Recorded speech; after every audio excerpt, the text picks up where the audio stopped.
Good afternoon. My name is Jay Saj, and welcome in for a good matchup this afternoon between the UINDY Greyhounds and the number 2 Drury Panthers. Alongside me, Caden Colford. And Caden, how about this matchup tonight?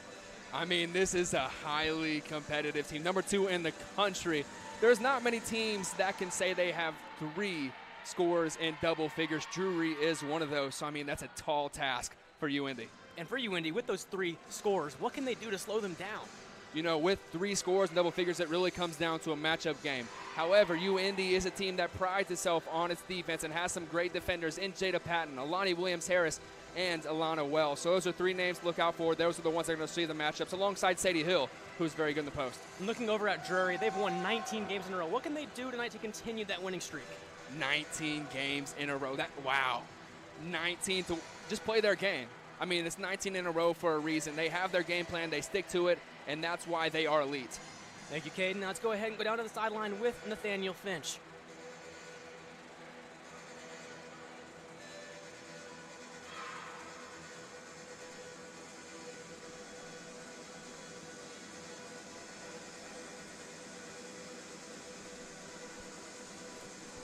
So those 3 scores are Terry and Moore, Demitz, Holt, and Finley. Those are the 3 main scores, both of them averaging over 12 points per game.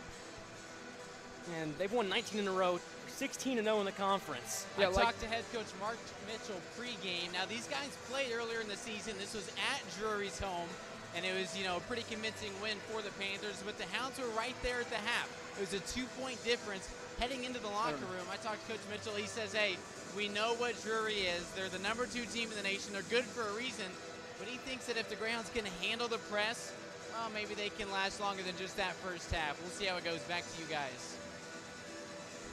Thank you, Nathaniel. Like you mentioned, UINDY was in that game against Drury earlier this year, only down by 2 at halftime. And we have our starters. We'll give you those after this upcoming anthem. But should be a good matchup tonight, and the men's team will follow after, also against Drury. It'll be 2 good matchups tonight. We talked about Drury, but this UINDY team is just as solid. They can win against anybody. So, I mean, a lot of talent on their team. Like I said, Alana Wells, Sadie Hill, 2 very, very big names. Sadie Hill is going to be tasked with the press tonight, but she's an absolutely cerebral point guard on the court. So I'm looking for her to make her way through the press, find her teammates, and keep her team in the game. And UINDY knows that they can play with this team, right? They met earlier in the season, and they were tied at halftime. Once again, this is the number 2 team in the country. There's no shortage of talent on this UINDY team either. I mean, they're embracing this challenge. Yeah, and Drury last year, they were the runner-up last year in women's basketball, and they were also the GLVC champs, both regular season and tournament. But we'll be right back here on GLVC Sports Network and UINDY TV.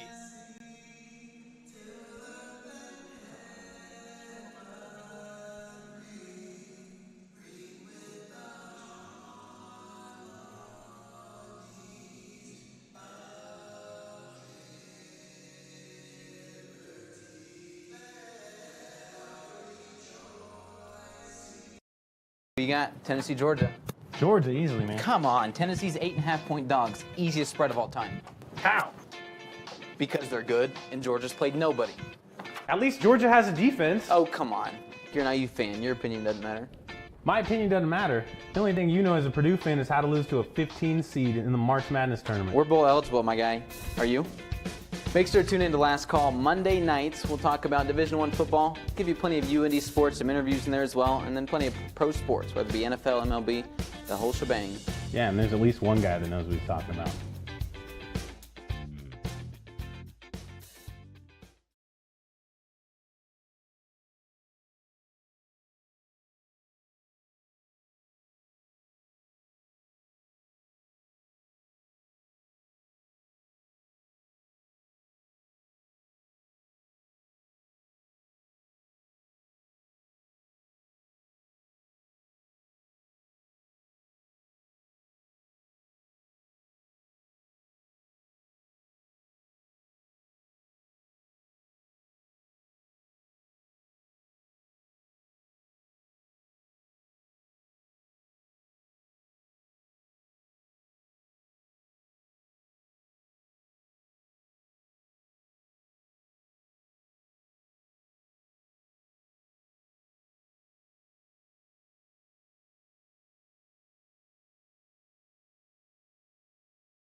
Welcome back into Nickerson Hall.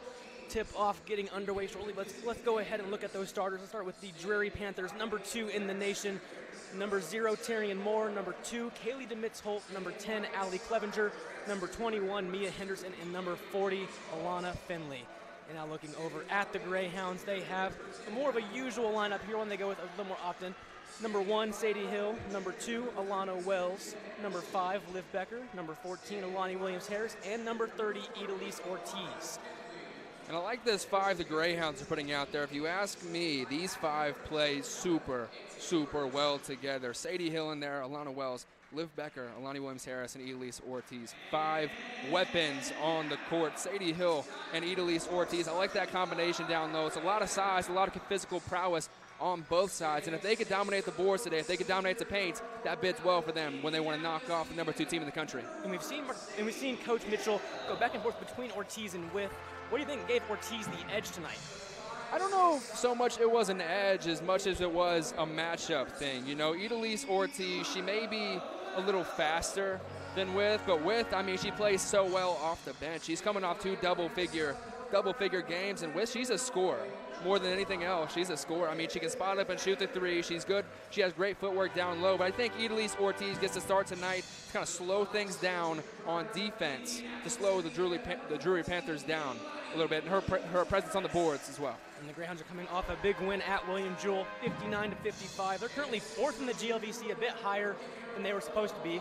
They were supposed to be 6th in the preseason rankings, but they are at 4 right now. Drury, obviously, at number 1, 16-0 in the conference. They have yet to be beaten in conference play, and they are by far the favorite to go all the way in the GLVC tournament.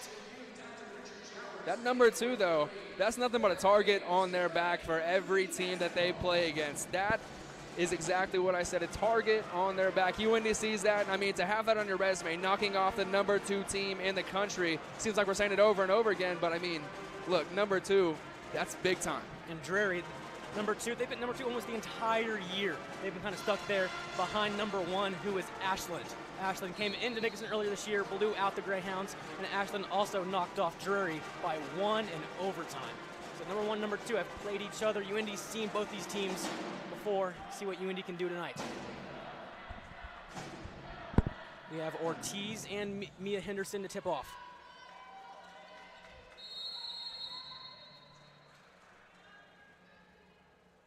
We are underway here at Nickerson Hall as Alana Finley collects the tip.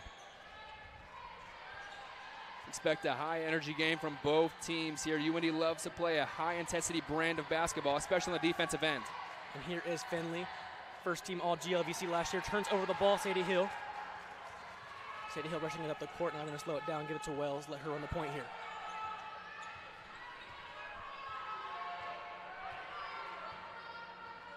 Wells with DeMitz-Holt guarding, gives it to Sadie Hill. She's going to go to work here on Clevenger, does so, gets right into Clevenger, puts the layup up and in. And a great open for the Greyhounds, getting it done on both sides. It's Sadie Hill getting the steal, and it's exactly her on the other end. And look at her, she gets one more. And that's 2 steals already for Sadie Hill, so she's making her impact known immediately. And that pressure from the Greyhounds, they used it a lot against Drury in that matchup earlier this year, and it worked really well. It caused Drury all sorts of problems. And we're already saying Sadie Hill's name a lot, expected a lot more. I'd say a lot of people think she's a star on this UINDY team. And then here Drury steals the ball, and she gives it to DeMitz-Holt. DeMitz-Holt going right in on Williams-Harris, not get her top to go, but the ball does go out of bounds off a Greyhound. And you see Drury really likes to play at a fast pace. If they can get out on the break, that's where they excel. DeMitz-Holt passes the ball into Finley, who immediately gives it up to Clevenger. Finley getting set in the paint. But Henderson will take the shot, no good. Sadie Hill with the rebound now. Almost turns the ball over, but does collect it finally. And here's Alana Wells getting it over to center timeline. Wells with DeMitz-Holt guarding. Gives it to Williams-Harris halfway through the shot clock. 10 to shoot on the shot clock now for Williams-Harris. She still has the ball, gives it to Liv Becker. Becker in three-point arc here. Gives it to Ortiz. Ortiz has 4 to shoot, 3 to shoot. Driving in, 2, 1. Gets her shot up, and that one is good, but they're going to wave it off because of a travel. They called the travel there. 1 extra step for Ortiz before she get that shot off. That shot did look to be off in time, but it will not count. Man, tough look. She just got swallowed up by the defense under the basket. Had to take an extra step to get an open look. Here's Clevenger, 2 defenders guarding. Gives it to Mitz Holt, who has also 2 defenders, but she is fouled. Quick foul there from Liv Becker, just a little over anxious, trying to deflect the pass. Alana Finley to pass the ball in. Like I said earlier, first team all GLVC and all Midwest region last season with the Panthers. Here's Terry Morlaw, crossover move, gets the ball into Henderson, who they call another foul on Liv Becker. That's now her second in just 30 seconds. And for UINDY, you're not welcoming that side at all. Liv Becker was really a player that you wanted to see get hot in this game fast, and 2 early fouls takes her out of the game. Jody Mullins will replace her, but man, big loss for the Greyhounds. And Liv Becker been coming on hot recently in the later stages of the season. Here's Clevenger, the newly entered Mullins guarding. Gives it to the Mitz Holt. It's a screen from Henderson. Henderson now rolls into the paint, but the shot will be up by Mitz Holt. No good, rebounded by Clevenger. Mitz Holt now again pulls up a little free throw jumper. That one is good. I mean, you could tell she really has a great feel for the game. A lot of people would have pulled the 3 when they had the open look, but she recognized an open lane, took a dribble, just a more efficient shot. She puts it down. Sadie Hill not getting the ball, and she gives it right up to Henderson. Henderson going right in and gets the easy layup. And if you want to knock off number 2, plays like that, passes like that aren't going to cut it. They need to be more efficient with the ball. Mullins collects the ball, gives it to Wells. Wells' deep 3 off the front iron, no good. Tarian Moore. And see, Wells has that range, but there's no need to force that shot when there's 20 seconds left on the shot clock. Tarian Moore going up for her shot. She is fouled hard. She goes down right to the ground. 2 shots coming up for her. And just a couple minutes in this game, you can see why Drury's number 2. I mean, they're aggressive. Taking a look at Tarian Moore, wow, she's quick. Tarian Moore is very quick. Her and Williams Harris is a matchup to watch all night long. Tarian Moore, a 70% shooter on the season. And her first is up and good. And Drury is not the best shooting team from the line, only 72% on the season. But you can tell just a couple minutes in, that's a focus there. So they can draw fouls, get the other team into foul trouble, and get to the line. Easy points. Tarian Moore's second was no good, so a 3-point lead will stay for the Panthers. Here's Alana Wells. She's going to hand it off. Not hand it off. She fakes the handoff, goes right into the paint, gets her layup, no good. Henderson gets the rebound, gives it right to Moore. They have 4-on-3 on the court. Now to Finley. Finley cannot get the layup. Now she goes down for a little hook shot. That one's aired. But Henderson gets the rebound. She misses her shot. Now with Moore, they still have the ball. Here's Demitz Holt, top of the key, pulls up her 3. That one's no good. Another rebound by Drury, and then she's going to be called for a foul, Ortiz's. And it's not often you see Sadie Hill and Idalise Ortiz get out-rebounded like they did on that possession, but Drury was everywhere, and it's a five-player effort every time the ball goes up for them. Ball now with Clevenger here. She gives it to Finley. Finley working on both Ortiz and Sadie Hill. Her shot no good. Williams Harris gets the rebound for the Greyhounds. Williams Harris to Sadie Hill, top of the key, gets it to Ortiz on a smaller. Clevenger gets the ball stolen away by Tarian Moore. They have 3-on-1 down the court. The ball goes off the shoe of Mia Henderson, out of bounds. Great recovery there. However, on the other side, you can tell Drury's read the scouting report. It's no secret that UINDY wants to push the ball down low. They got into the hands of Idalise Ortiz that time, but the double came immediately. Lauren With checks into the game for the first time, coming in for Ortiz.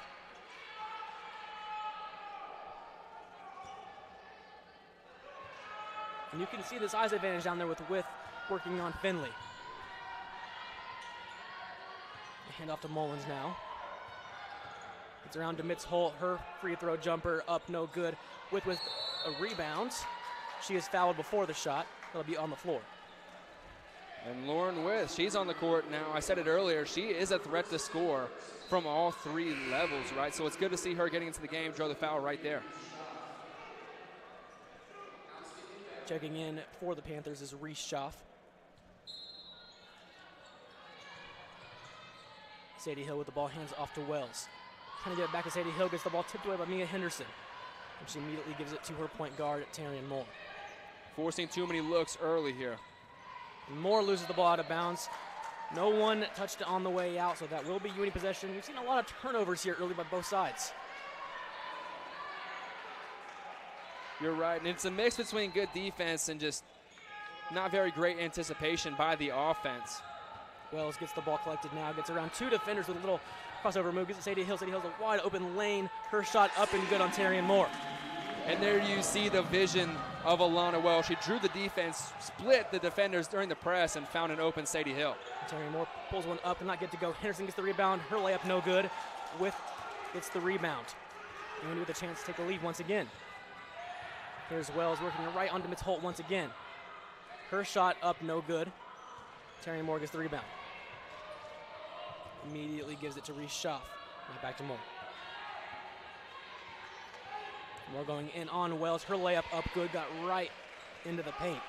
And that's a matchup to watch. Terrian Moore and Alana Wells, very similar play styles. Moore has the height advantage, but both very, very smart, very athletic players. And here's Jody Mullins working on Allie Clevenger.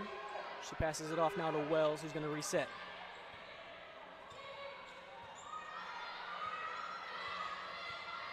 Sadie Hill rolls into the paint, right into the body of a Drury Panther, and that will be going the other way. And you see Sadie Hill there. She's pointing at the restriction area, wanted a block. She felt that her defender was too deep to draw the charge, and it looks like the officials are going to take a second to pause here. And that will take us to our first media timeout. Let's go ahead and go down to the sideline with Nathaniel Finch. So far today, we've got a matchup between the Drury Panthers and the Sadie Hill. That's been it. It's been Sadie Hill leading the charge here for UINDY. It's not quite the recipe that Coach Mitchell wants to see. She's got 4 points, 2 steals, 2 rebounds. She's doing it all, but there's just no help. No one's stepping up to help Sadie. That's going to have to be what changes here. It's a pretty close ball game. The Grounds did a great job making that first punch, but it's not going to finish in their favor if they can't get some help for Sadie Hill. Back to you guys. Thank you, Nathaniel. Now we'll go ahead and step aside as well here on GLVC Sports Network and UINDY TV.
Look at our radio crew for the night, an all-women broadcast with Leticia, Maddie, and Giselle. How about that, Caden? No, it's great to see such a talented group of women all get together in an organized effort to put together an amazing broadcast of UINDY sports. You see Leticia, Genesis, Giselle, and Maddie, all working hard. And they did that just a few weeks ago here on TV as well, the first ever all-women broadcast here on TV a few weeks ago. It's good to see women now getting into the broadcasting community. No, it's awesome. Different faces, different voices. It really just makes the broadcast so much more entertaining, more colorful, I do. UINDY currently down by 3. We've seen a lot of turnovers here, Caden. How about that? 6 from the Greyhounds early, and that's just not what you want to see. That's not the recipe you had cooked up pregame, but for Drury, they haven't been much better. 4 turnovers and really just sloppy game up to this point. Probably gritty going down the stretch. And the referees did take a look at the monitor while we were in the timeout to see if that defender was in the arc or not, and they deemed that she was not, so the call will stand as a charge on Sadie Hill. And that's always one of the toughest calls to make as an official. It's always bang, bang. There is no time to look at instant replay unless there is a stoppage, but I think they got it right this time. And you're bringing a little bit of pressure here, but they get it over into the front court with Anna Hitt. And she has 2 defenders right up on her, can't get the ball out of her hands, and throws it away now to Maya Scheidt. You now have 4 on 2, and she's just going to slow it down now. Great patience there from Maya Scheidt. Didn't force anything because, frankly, she didn't have the numbers advantage. And here's Jody Mullins. A foul is going to be called down in the paint on the Panthers. Looks like it's going to be on and a hit. That's Lauren With working down there in the post. And a lot of fouls here early, too, by the Greyhounds. 5 of them so far. To just 1 or 2 now for Drury. And here's Jody Mullins getting the screen from Lauren With. He gives it right back to With. With has an open 3. She's going to shoot that one up. That one's no good. Rebounded by Demitz Holt, who finds an open Sparacco down the court and gets her layup to go with Scheidt trying to track her down. And how about that pass? I mean, that's a long pass, not an easy pass to make, especially on target like that one was.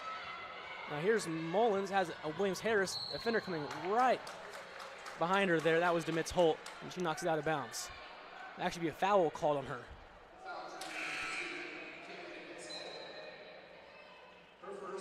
In all honesty, it hasn't really been the press that's tripping up the Greyhounds here. It's just when they get bogged down in the half court, they're having trouble creating any kind of offense. Scheidt to inbound the ball, gets it into Mullins in the overhead pass. She receives the play call from head coach Mark Mitchell. 2 defenders on her, finds open Sadie Hill at the free throw line. Her jumper, no good, rebounded by the Panthers and Reese Schaff. Immediately to Terrian Moore, who finds an Sparacco down there in the paint. Sparacco with another quick shot. 4 early points for her in her appearance tonight. And right there, some more pressure by the Panthers, knocking it out of bounds on the inbound. UINDY having some real problems getting out of their own half right now.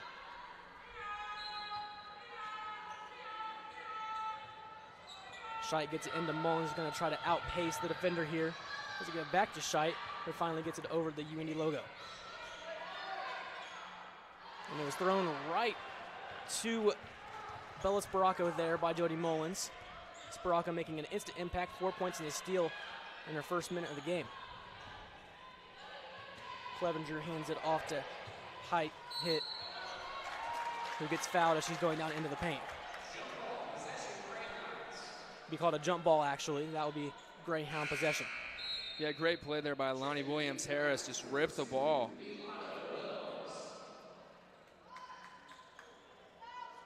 And this Drury full court pressure is really causing UINDY some chaos. And you see 3 ball handlers. Usually would be considered point guards in their specific lineups. Lonnie Williams-Harris, Maya Scheidt, and Lana Wells. 3 distributors. They were able to break the full court press easily this time, but still some trouble getting the ball inside the paint where they're looking to go with Sadie Hill. Sadie Hill has a size advantage down there. So does Lauren With, but the pass just isn't there. The passes are too high. I mean, you got to work in some bounce passes or something. It's just predictable. And a quick 3 by Clevenger. That one up and no good, but a rebound by Hit, and she puts up her shot and in. 9-point advantage now for the Panthers. With gets the inbound, gives it right to Wells. Wells now going to take it over the UINDY logo. They have 3 on 3 on the court. Finds an open Williams-Harris for 3. That one a little bit too strong. And here's Moore. There's going to be a foul called down there in the paint on Bella Sparacco. And Caden, what do you think UINDY can do better here? They're getting looks. They're breaking that full court pressure, but they only have 4 points on the board. Well, I think they're losing the game on the defensive side of the ball. When you look at the rebounding battle, Drury has 7 offensive rebounds, and UINDY only has 6 rebounds total in the game. So, I mean, to even get the ball, you have to first secure the rebound. And a full court pass there, stolen away. That one seemed destined to fail. And there was Daniels passing it over to Hit. Hits 3, bounces off the back iron and rolls in. Talk about a shooter's roll there. That ball was 2 feet above the backboard and still found its way in. Now a 12-point early advance here for the Panthers. Some pressure once again. They get it into the front court now. Here's Wells is going to slow it down, looking to get some points on the board for the first time in just under 4 minutes. Here's Williams-Harris, gives it to Patton. Patton, free throw line jumper. That one's a little bit too strong. Rebounded there by Daniels, but a foul will be called down there. I'll say one thing for the Greyhounds. Lauren With is working on both sides. I mean, she's drawn 3 or 4 fouls in just the first quarter of this game. Lauren With now getting ready to shoot 2 shots. He's an 82% shooter on the year, one of many really good shooters from the line.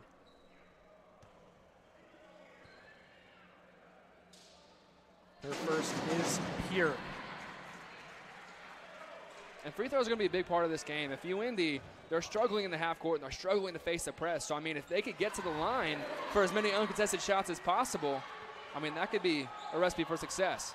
Her second was good as well, cutting the lead down to 10 now. And you got a jump ball, it looks to be. This time it will be going the way of the Panthers.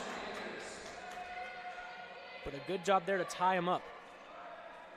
And I think if you're UIndy, you have to fight fire with fire, right? Drury wants to bring the press. Hey, UIndy can press too. They have some high-intensity defenders all throughout their roster. And here's Caitlin Daniels.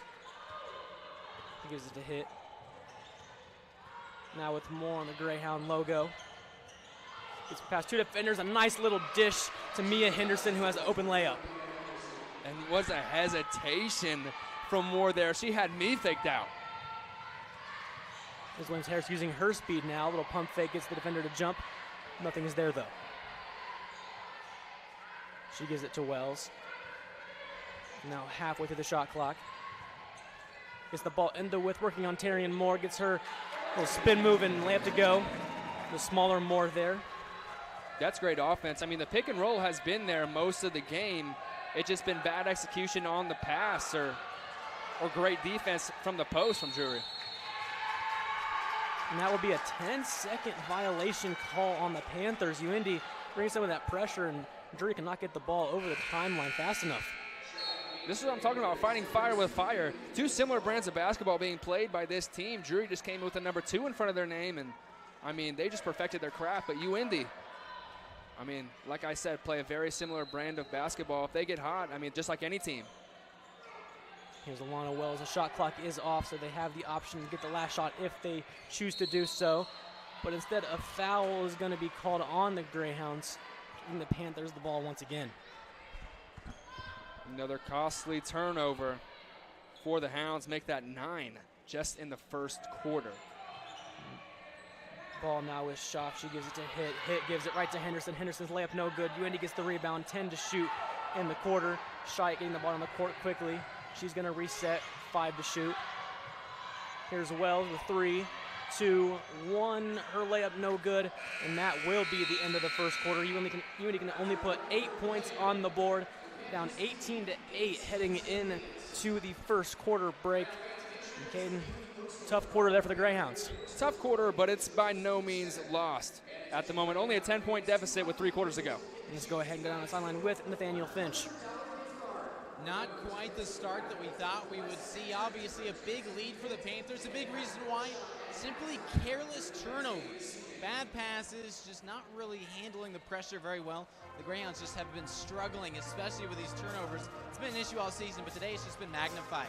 Big reason for this big lead, we saw a 13-0 run here at the second half of that first quarter, and 8 of those points scored with Sadie Hill on the floor. She can't get the team going. It's just been the Panthers really enjoying some success here against UIndy. Let's come back after this right here on UIndy TV and the GLVC Sports Network. Are you feeling alone in your faith?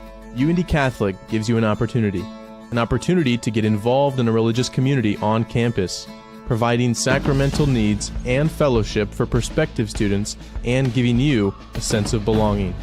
We just want you guys to know that God loves you, He delights in you, and He's in awe of you, and we would love to meet you. So you should come on out. UIndy Catholic, a community for you.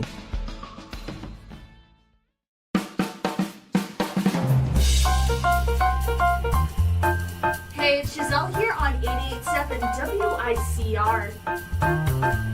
88.7 The Diamond, the only jazz and classical station in Indianapolis, completely led by the students of the University of Indianapolis. Listen to us on iHeartRadio, TuneIn app, FM radio. Welcome back into Nickerson Hall, where the number 2 Panthers currently hold an 18-8 advantage over the UIndy Greyhounds. Sadie Hill beginning the quarter here with the ball. She has to give it back up to the top of the key with Mullins. Ortiz now with it, tries to get it into Hill. Hill gets it, taps it over to Wells. Wells pump fake, gets more to jump. Now she kicks it back out to Mullins. Now Mullins gets trying to get the ball over to Scheidt. That is stolen away by Demitz Holt. DeMitz Holt passing it right down to Terrian Moore, but Sadie Hill's third steal of the day now. 2-on-1 break here. And here's Wells, goes right into the defender. That'll be another charging call. I mean, that's just great defense. Not much more to say about that. I think it was DeMitz Holtz who got in position to take that charge there. I mean, that's elite defense. It's one thing to stay in front of your man when in a half-court setting. It's another thing to take a charge to the chest from a point guard with the speed of Lana Wells. And that's just putting your body on the line right there, you know. No care, the defender goes right into you. That's winning basketball. And here is DeMitz Holt, goes over to Moore. Moore looking to get the ball into the front court, and they do so with DeMitz Holt. Now with Henderson. Chakamba now in the game for the Greyhounds. A wide open jumper here for Finley, up and good. Finley's first 2 points of the afternoon. Now here's Chakamba working on DeMitz Holt, going down the baseline, gets her behind the back layup to go. Great move from Patricia Chakamba there. I think beating the press like that, I mean, that's exactly what they need to do if they want to get back in this ball game. And then how about that play from the Panthers there? Pass, find Henderson wide open for another layup. See, I don't like 4 players in the front court for UIndy here. I mean, when you're being pressed, it just brings more defenders to the ball, makes it so much harder to inbound the ball. Now here's Wells getting right to Sadie Hill, who was rolling, and Sadie Hill gets her layup up and in. Great look there. Pick and roll has been there for him today. The passing just needs to be on point. Here's DeMitz Holt with the ball, getting the Panthers set up now, working right in on Wells. Tries to get it over to Henderson, but a kick ball will be called here on Wells and off her foot.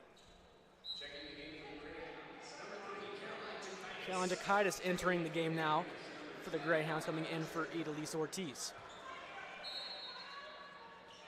She's coming off an injury to that left knee, but still a very, very versatile player, versatile defender. And Finley's jumper there, no good. Maya Schleight with a strong rebound. Jakaitis immediately going and working down there on Finley. Hand off to Scheidt. Hands off once again to Wells. A fake handoff to Chakamba, and Wells is going to lose it out of bounds. Wells is a great player, but it looks to me like she's just kind of trying to force the offense through her today, and it just hasn't been there. DeMitz Holt gets the ball into the front court with Moore. Moore finds Clevenger. Finds Moore open for 3, and that is a little bit too strong off the backboard there. UIndy still only down by 10. They're still definitely in this game. They've played some pretty good defense. They've had their looks. It's just about knocking those looks down.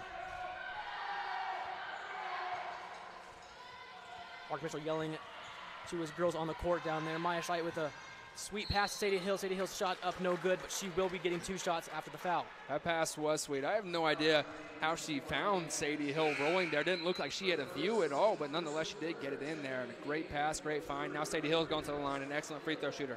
And that's just good vision from Maya Schleight, one of the better passers in the GLVC. Number 3 in assists last year in the GLVC. Sadie Hill, an 83% shooter. And every one of these shots counts. First one is pure. For the Greyhounds, if you want to compete in this game, knocking down every free throw you have could go a long way into competing.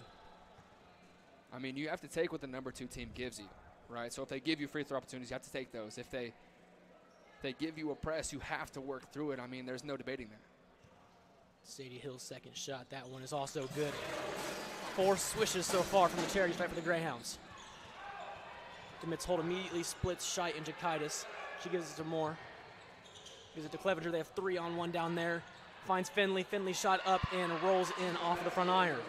How about that shot from Finley? She cocked that ball all the way back behind her shoulder. Still got it to fall somehow over. Some great defense from Patricia Chakamba. Here's Chakamba right here, working right in on DeMitz Holt. Goes splits 2 defenders. The foul looks to be called here on DeMitz Holt, however. The aggressiveness is there. It just needs to stick for the Greyhounds. If they can keep it going throughout the game, that's tough for anybody to face. That's the second foul on DeMitz Holt, so she will check out. Checking back in is Anna Hitt. Chakamba shooting at 2 shots.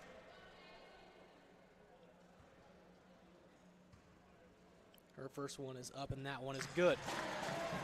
Slow but steady, chipping at the league. It's been at that 10-point margin for the majority of this game. They just need to stick around.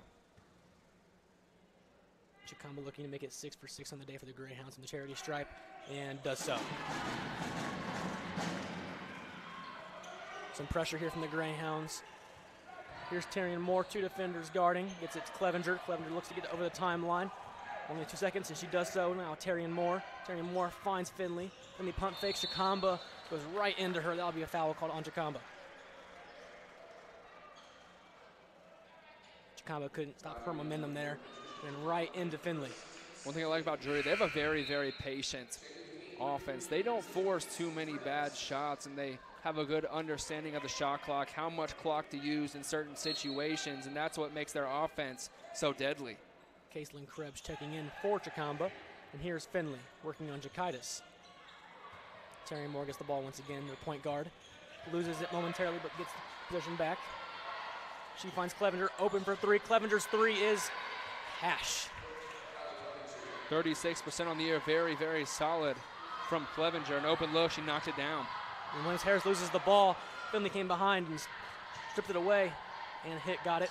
And here is Hit once again, who finds Moore right into Sporacco, got her layup to go. This team plays so well together. I mean, they have an understanding of where everybody else is on the break and throughout the entire time on the floor for that matter. Now here's Williams Harris getting the play call from head coach Mark Mitchell. Gives it to Scheidt now, halfway through the shot clock. Here's Jakaitis. Now with Hill, top of the key. Was a long 2. That one is not going to roll in. Thought for a second there it might. Yeah, tough shot. Just no fluidity in the offense, no movement. Finley shot there, no good. Looked to be blocked away by Jakaitis, but it will be a foul call on her. So 2 shots coming up here for Alana Finley, a 77% shooter on the year. And Finley earlier this year, 21 points and 5 rebounds against the Greyhounds in that game at Drury. But that isn't the only time she scored 20. She scored 20 a few times throughout the course of the year, including a 27-point game against Ashland, who was #1 in the nation. And to have a game like that on your resume, against, like you said, #1, I mean, that just goes to show you that, I mean, her mentality. Finley gets both to go. Advantage now up to 15 for the Panthers. That is their largest lead of the night. So it doesn't look like UINDY was getting back into the swing of things. Drury goes on a little run of their own, reestablishing that advantage. That pressure coming from Drury with look to be fouled there by Bella Sporacco. It'll be on Schaff, actually, excuse me. UINDY will try again. We see what I'm saying when you play a press like that. It brings a lot of defenders to the ball. Here's Wells looking to bounce pass over to Caitlin Krebs. It was just a little bit too slow, not enough oomph on the pass there. Stolen away. Here's Hit. Jab step, kicks it over. Now it was Reese Schaff to not get her shot to go. Krebs now gets the rebound. Under 5 to go here in the first half. UINDY still playing this slow style of offense, getting the play set up. It will be stolen away once again by Tyrion Moore. Krebs trying to recover. Does enough to throw off Tyrion Moore on her layup. Moore cannot get it to go. Wells on the court now to Williams Harris. Williams Harris gives it to Krebs. Open for 3. Krebs' 3. No good off the front iron. With almost gets the rebound, but it will be collected by Sporacco. And that's the look you want if you're UINDY. I mean, that's a shooter who had a wide open shot at the top of the key. I mean, it's just a matter of finding that look again. And then here's another good shooter. Clevenger almost knocked down another 3, but she cannot get to go. Instead, Schaff gets the rebound, and there'll be a jump ball called down there. Will go the way of the Panthers. And that will take us to our under 5 media timeout. UIndy down by 15, the largest lead of the night for the Panthers. UIndy having some trouble knocking down their open looks so far. Let's go ahead and throw it down to the sideline with Nathaniel Finch. The lead continues to increase for Drury. A big reason why, yet another run. This time a 7-0 run for the Panthers. The Hounds look like they were going to keep it close. They started to claw back into this game, and just of late, it's been all Panthers. A big reason why. On the offensive side of things, I'm loving the Panthers' ball movement right now. On defense, they're just putting so much pressure on UIndy when they have the ball. It's forcing easy turnovers. Not quite the same good ball movement we're seeing from Indianapolis' side. So if they want to get back into this game, they just got to kind of calm things down, slow this game down, and just quit forcing poor passes and poor shots. They got to slow things down, play UIndy basketball. When we come back, we've got more for you right here on UIndy TV and the GLVC Sports Network.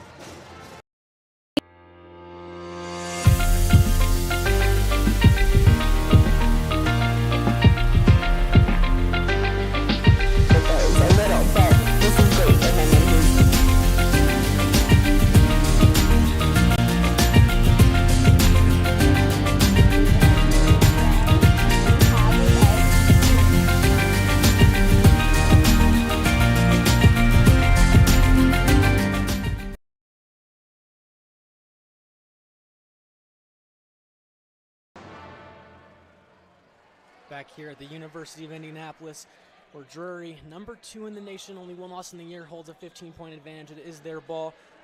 Caitlin Daniels to inbound here. She kicks it up top to Finley, who gives it over to Clevenger. Clevenger had an open 3, passes it up. Gives it to Moore. 2 defenders now on her. Back to Clevenger now. Open for 3 again. She puts that one up. That one is good once again from Allie Clevenger. Scheit with a half-court pass to Williams Harris, who could not collect it. It was a good pass, but she could not handle it. And those passes are just so hard to make, from a standstill, trying to throw it more than 50 feet. It's just not going to work the majority of the time. Williams Harris gets the steal here. Sadie Hill putting her hand up, gets the ball, and has the layup, but cannot get it to go. No, she had the shot there. Here's Finley, gets it in to Mia Henderson, who gets it right into Moore. Moore's open layup good. Moore cutting into the paint. No one picked her up. And that will cause a timeout to be called by the Greyhounds. And Caden, 20-point advantage now for the Panthers. What can UIndy do at this point to possibly get back in the game? It's tough. They're really digging their own hole here. They're not making the passes. The execution just hasn't been there, but Drury's doing a great job of forcing them to make tough plays. They're taking away the pick and roll, which was the only thing that the Hounds had going. And, they're making them move the ball. And like Nathaniel said, they're just swallowing up this UIndy offense. So, if you're UIndy, look, slow things down. Slow things down. Still, they bring it to the half-court set, but they take too much time off the shot clock before they get into their stuff. It just forces into them bad situations, which leads to bad passes and obviously turnovers. Getting set once again, Maya Scheit to inbound.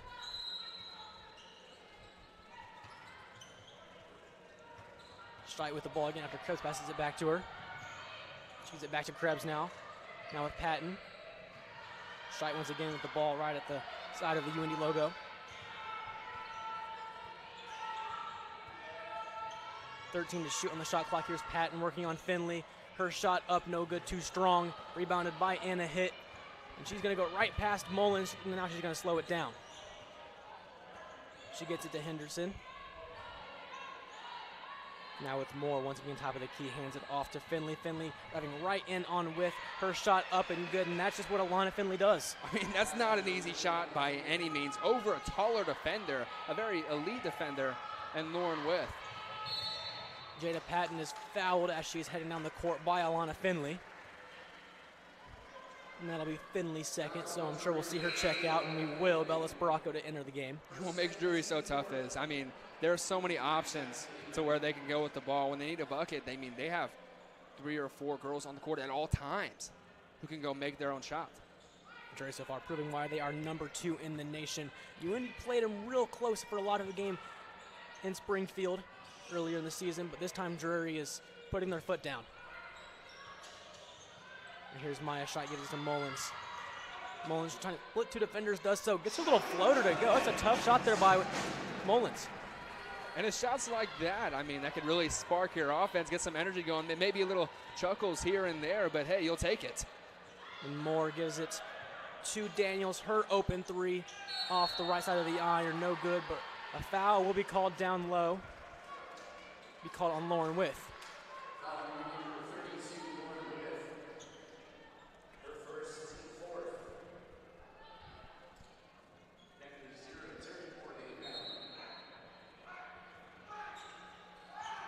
And here's Terrian Moore. Gets an open look for a jumper, and she gets it to go. 40-18 now in favor of the Panthers. That gives her 7 on the day, and 1, 2, 3, 4, 5, 6. 6 players for the Panthers already over 5 points. I mean, a complete team effort. What can you do if you're UIndy if all 5 girls out there can score? And it's tough. There's out there 3 main players. In pregame, we mentioned they have 3 main players that average over 12 points per game. But tonight, it's been a lot more of a team effort. And, you know, to be a top team in the nation, you got to have a good depth, good team, overall teamwork. That's what Drury does have. It also helps when you have a point guard that can distribute like Terrian Moore. 6 assists in the first half. Very, very nice performance from her. She only averages around 3 assists a game. So already doubling that tonight. And With gets both free throws to go. So UIndy continuing their good charity stripe shooting. And now UIndy drops back into a 2-3 zone. Trying to confuse the Panthers here. Here's Daniels, gives it back with Daniels. Terrian Moore. And she finds an open and a hit. Anna hits 3, splash. And that's really what UIndy wanted to force. They want Drury to beat them from the 3-point line. Well, hey, the catch is they can. They can. They're one of the better three-point shooting teams in the GLVC. Here's Lauren With, gets the angle there on Henderson and gets it to go. Lauren With 4 quick points.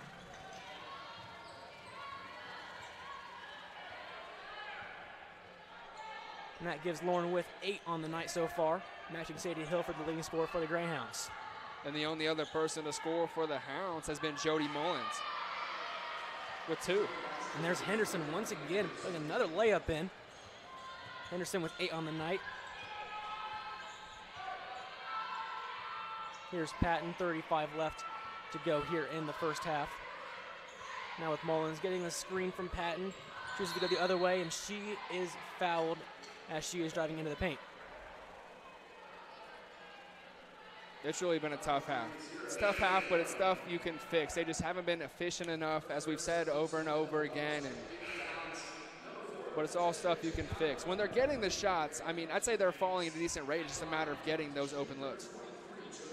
Jody Mullins will shoot 2 shots here. 88% shooter on the year. UIndy so far 8 for 8 on the night from the free throw line. First one is up and no good. There is the miss. And even though she misses that one, free throws are usually something that UIndy can count on to be a consistent part of their game. Mullins, an 88% shooter, knocks that one down. Some redemption for that first miss. Drury does get the ball inbounded. The shot clock is turned off, so they have the option to take the last shot if they choose to do so. Here's Daniel. She gives it up to Moore, and they're going to slow it down and probably take the last shot of the half here. Very content with going up into the half, up by 20 plus. Here's Henderson. Gives it to Daniels. Daniels' floater, air. Ball goes out of bounds off of Greyhound, so Drury has 3.2 to shoot. It'd be very interesting to see who they go with here, or who they go to for the shot. They get the ball inbounded. Patton steals it away, has 1 to shoot. She's going to throw one up from half court. That one is a little bit too strong. So that will take us to halftime. Drury 45, UIndy 23. A tough half for the Greyhounds. Let's go ahead and throw it down to the sideline with Nathaniel Finch. A 45-23 hole that the Greyhounds are in. And Coach Mitchell, he's kind of given up on the fiery, rah, get the girls fired up. He's just kind of more of a mellow, like, hey, let's figure this one out. Let's use our brains here instead of going in and being super fiery and getting these girls fired up. In that 3-minute timeout, about 3 minutes ago, you know, it wasn't a passionate speech, but it's more like, hey, we got to figure something out. And you got to imagine going to that locker room, it's going to be more of the same. It's not going to be going there and chew everybody out, but more so like, hey, girls, let's figure something out here. In his words, he told one of his players, you need to know where you're supposed to be. It just seems to be too much miscommunication on that floor. No one's on the same page. Everyone's frustrated from the players all the way up the chain. It's a big reason why they're down right now. You got to hope coming out of the halftime that these girls can figure something out, get us back into this game, and see if we can have a good game in front of us. We will have all of the second half next after this break. It's halftime on UINDY TV and the GLVC Sports Network.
Across divisions, sports, championships, and schools for nearly 500,000 student athletes. College sports create lifelong opportunity, and that starts with education.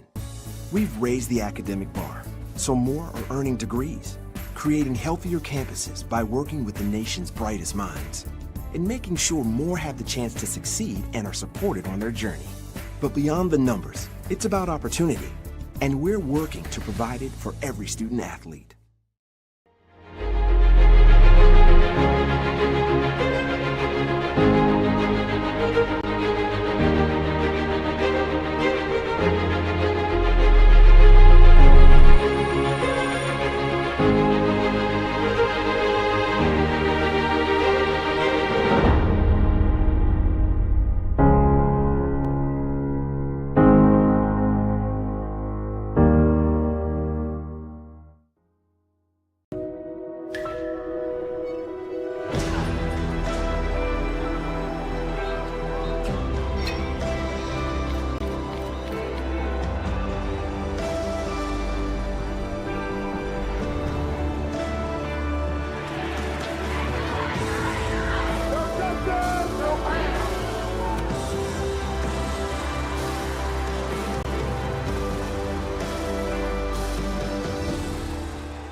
To them, the whole world looks like an opportunity, one to be seized,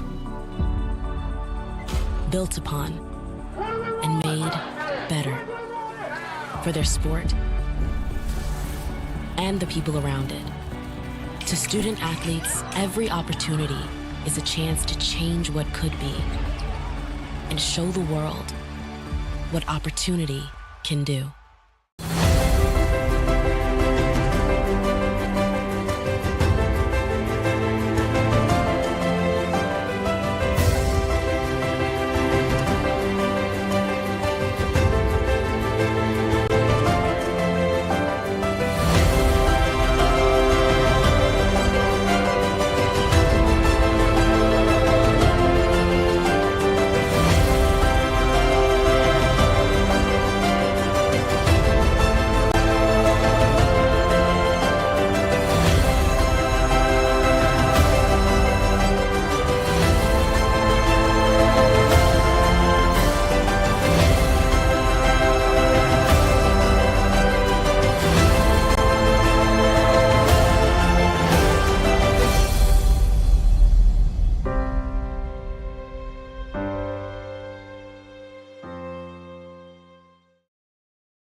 Kyle Hornsby.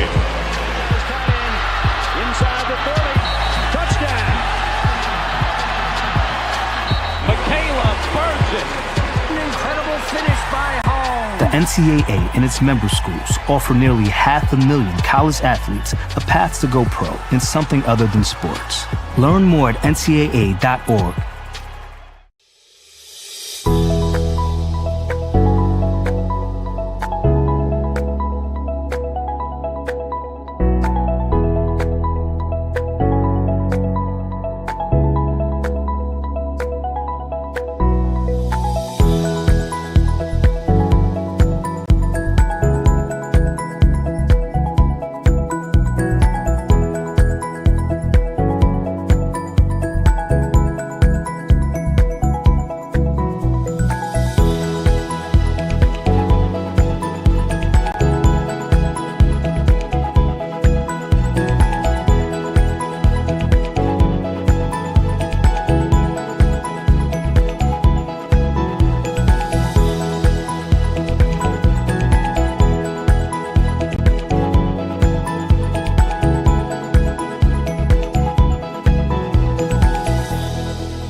I am an NCAA student athlete. And I pledge to be a champion of unity on my team, on my campus, and in my community. I pledge to embrace differences and strive for inclusion and collaboration. I pledge to stand against racism, hate, and discrimination.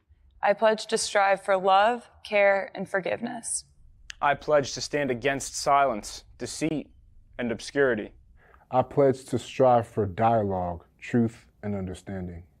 I pledge to stand against fear and doubt. I pledge to strive for trust and belief in one another. I pledge to stand against complacency and stagnancy. I pledge to strive for change and growth. I commit to supporting my fellow student athletes in all circumstances that impact them. I commit to both choosing unity personally and encouraging it for all. I pledge these things because we are stronger together. United as one. In life, things aren't scripted. If you're an athlete, we need people like you and translate those skills to officiating. You can get a lot out of it. It happens in every town, in every game. We never have a perfect game, but the rewards always outweigh the negativities.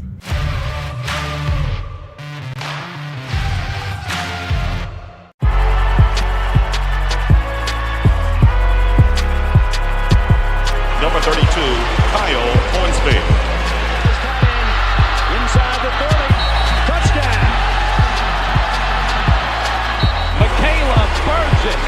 An incredible finish by Hall. The NCAA and its member schools offer nearly 500,000 college athletes a path to go pro in something other than sports. Learn more at ncaa.org/opportunity. In NCAA Division II, student athletes leave a lasting impression on their communities. That's because Division II student athletes want to make a difference and truly be part of their surrounding communities. Through community engagement, thousands of student athletes from various backgrounds interact with community members who view them as role models. This interaction leaves a positive and perhaps even life-changing impression on all those involved. In Division II, we rise to the opportunity and make community engagement ours.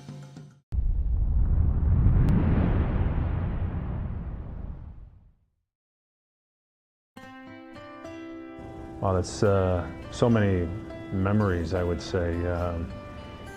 I think the things that when my teammates and I get together, what we enjoy the most, I think, are just all the stories, all the things that happen between us playing against some of the best schools. You know, we played some Division I schools. We beat Eastern Illinois twice. A thrill for a Division II school to go in and to beat a Division I school. And I think we remember, you know, feeling like kind of the David versus Goliath. And that's what I think we realized, if you can come together as a group, you know, that you can have success. Well, I think any competitive person, it's tough. But I still look at it today, you know, it's been 30 years since I played competitive basketball, and In the business world and the education world, you lose, and things happen, and you go back to your playing days, and you got knocked down, and you got to get back up. So that was kind of our mantra. I think to have dreams. As a little kid, I had dreams that I wanted to do something athletically, you know, and basketball was my passion. And so I don't care what it is, do something that you like, that you're passionate about. That to me is the most important thing, and then work to achieve it. And if you work hard enough at it, I think your dreams can come true, even when people tell you it'll never happen. And that to me was kind of the David versus Goliath thing. Yeah, and it's a cliche, but I do think life is a game. Life is a competition. And I think I was prepared because I competed in college, and I say the same thing to people. You kind of those same attributes. You have to work hard, you have to practice what you want to do, and you have to believe in yourself, and you have to have those dreams, and you put that package together, and I think it's a pretty good package for success. Hi, I'm Larry Tucker. I'm a former NCAA student athlete from Lewis University.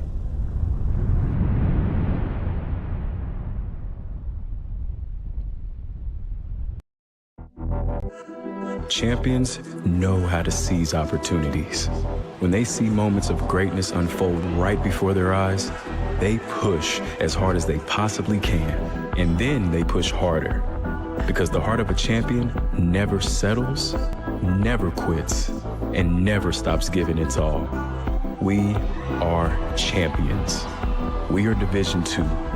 We go big, we give it everything we've got, and we win. On the field, on our campuses, in our communities, for our causes, in our careers. We rise to become champions in everything we do. We are Division II, and there are no limits here. We make our time count. We set our own path. We become champions on our terms. It's time to up your game, because we're here to play and learn. But most importantly, we're here to discover ourselves, our vision, our heart, our drive, to achieve every goal we aim for, because we want to be champions at the highest level, life. At Division II, the opportunities are here. Are you ready?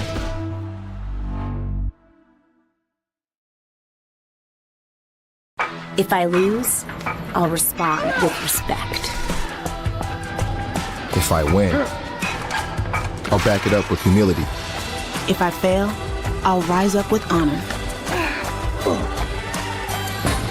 It's tough for us to put it all on the line. Don't undo my hard work with poor sportsmanship. Respect. It's the name of the game. I pledge. I am an NCAA student athlete. And I pledge to be a champion of unity on my team, on my campus, and in my community. I pledge to embrace differences. Welcome back into Nixon Hall for the start of the second half. You can take a look at some first half highlights as we talk, but the Greyhounds down by 22 points in the second half. Caden, what can they possibly do to get something out of this game? I mean, they need to eliminate this right here, just bad passes. The patience hasn't been there. The communication hasn't been there on either side, and adding to that, they're getting out-rebounded. They're getting out-rebounded bad. I mean, but Drury's putting on a clinic here. I mean, they're putting on a clinic on both sides of the ball. I mean, there's not really much you can do when they're playing at this level. Another problem for the Greyhounds has been those turnovers. They turn over the ball a lot of times today, 17 times to be exact. That's more than their season average of 15 turnovers a game. Definitely more than you'd want to see here. And only one half in, like you said, not something you want to see. Not at all, but Liv Becker here to inbound the ball. We didn't see much of her in the first half due to two early fouls. She's only played 2 minutes, actually, so those two fouls sat her out the rest of the half, but she's now getting ready to inbound the ball to begin the second half. Talking about Liv Becker, she's a player that can really get going. She's a player that if UINDY were to get back into this game, it'd be through Liv Becker. If she gets her shooting going from outside, she could be lights out. Here is Alana Wells. She throws the ball right to Alana Finley, so an 18th turnover there from the Greyhounds on their first possession of the half. And here's Finley, putting up a tough shot, but Mia Henderson recovers, gets the rebound, and here's DeMitz Holt. DeMitz Holt getting the screen from Henderson. Henderson rolling into the paint. She's wide open, but DeMitz Holt cannot find her with two defenders right up on her. She tries to split the defenders, but gets fouled. And that will be called on Sadie Hill. Sadie Hill's second foul. We have two immediate subs for the Greyhounds. Checking out Lana Wells and Williams Harris. Checking in is Maya Scheidt and Jody Mullins. What's the reasoning behind that, Caden? Two quick subs. Look right now, Mark Mitchell's talking to his two guards, Lonnie Williams Harris and Lana Wells. He just wants to make sure everyone's on the same page. Starting out the half like they did, a quick nipping it right there. Here's Terrian Moore, their designated point guard this afternoon. Now with Finley. DeMitz Holt with the ball once again. Driving right in on Liv Becker. Her high layup, no good. Liv Becker gets the rebound. Great job by Sadie Hill there, great box out. That's more of what they need going forward. Now here is Liv Becker working on DeMitz Holt. Dumps off to Sadie Hill, who gives it up to Mullins. Mullins getting Sadie Hill on the roll. Gets the ball stripped right away from Finley, but a foul will be called on her. It looked to be fairly clean there, but the refs did see something out of the ordinary. The ref didn't have a great view of it. Me and you, we had a perfect view. We're kind of elevated. We saw that it was all ball, but the ref was behind a couple bodies. Greyhounds get lucky with the call. And Scheidt kicks it all the way up to almost the half-court line with Sadie Hill. She gives it right up to Mullins. Sadie Hill going down back into the paint again, as you would expect her to do so. And here's Liv Becker getting it into Ortiz. A high pass. Ortiz does control it, though. A spin move and a tough jumper by Ortiz, and she gets it to go. And Ortiz wanted that ball. She recognized her mismatch, and a great job from Liv Becker getting it to her. Now here's DeMitz Holt going right past Ortiz, gets it into Henderson, working on Sadie Hill. Sadie Hill gets the block. They just need to keep this up. More of this. They keep the energy high on both sides. Good things happen. Alana Finley gets the inbound pass from DeMitz Holt and immediately hands it right back off to her. Jody Mullins playing right up on her. DeMitz Holt welcoming that pressure, goes right up around her, gets fouled. Mullins looked to have both hands up, not really putting much contact onto the body of DeMitz Holt. The foul will be called on her. I think it's a good call on Jody Mullins. She came down, tried to get the block. She caught arm, put her hands back up, trying to show the fact that she didn't swipe down, but in fact she did. Here's DeMitz Holt at the line, 82% shooter on the year. First one a little bit too strong off the back iron. DeMitz Holt, their second best shooter from the line. 20-point deficit here, but there's a reason we play 4 quarters. Greyhounds have been noted to come out in the second half a completely different team than their first, whether for good or bad. DeMitz Holt is able to knock down the second, making it a 21-point lead. Ortiz having some trouble getting the ball. Here's Liv Becker. This is to Ortiz. 3 seconds to get in the front court. 2-1. And a travel will be called there. It looked to be on Jody Mullins trying to get the ball into the front court before a 10-second violation. So once again, some good pressure from the Panthers causes another UINDY turnover. Their 19th of the afternoon already. And they have the press down pat. I mean, they get the ball exactly to where they want it on the floor. They're not giving UINDY anything. Alana Finley's three came up short. Now she gets the ball again, going right in on Ortiz. Ortiz does get the charge, though. So that foul will go against Alana Finley. That is her third of the afternoon, so she will check out. Checking back in is Reese Schaff. Great hustle play from Idalise Ortiz. Not easy to do, especially on the move. A lot of people see her moving there and think, well, that's a block. Well, that's not necessarily the truth. Legal guarding position is the terminology used within the rules, and looks like she had it there. Here's Mullins, give it to Scheidt. Now back to Mullins. Ortiz has a mismatch down there, and she kicks it back out to Mullins, who gets it over to Becker. Becker's open three. That one is splashed down by Liv Becker. And that's exactly what you want to see. That's exactly the person you want to go to when you're down big like this. And Liv Becker, you can tell how much this team missed her in that first half after 2 early fouls. Well, Liv Becker, she's not just a shooter, right? She's great on the boards for her size, averaging 2 offensive rebounds in a game. I mean, great hustle stats from her alongside her scoring potential. Demitz Holt to inbound the ball, an 18-point advantage for the Panthers. Here's Demitz Holt, who gives it to Schaaf. Schaaf to Henderson, stolen away by Liv Becker. Mullins controls it now. They have 2-on-2 down the court. Mullins is going to go right into the defender. That's going to be called a blocking foul. She looks to be near the arc there, so that was a tough one of those tough calls once again. This time it will go against the Panthers. Great to see a spurt of energy from this team. Jody Mullins, never short on intensity, plays with a lot of emotion, with a lot of fire and desire, as Coach Mitchell puts it. Mullins, once again, the 88% shooter on the year. This one is good. She missed one earlier. It is the only miss from the strike from the Greyhounds tonight. They are 10 of 11. All right, they got it out of their system. Mullins' second shot is good. No jinx there, Caden. It's a myth. It's actually a myth.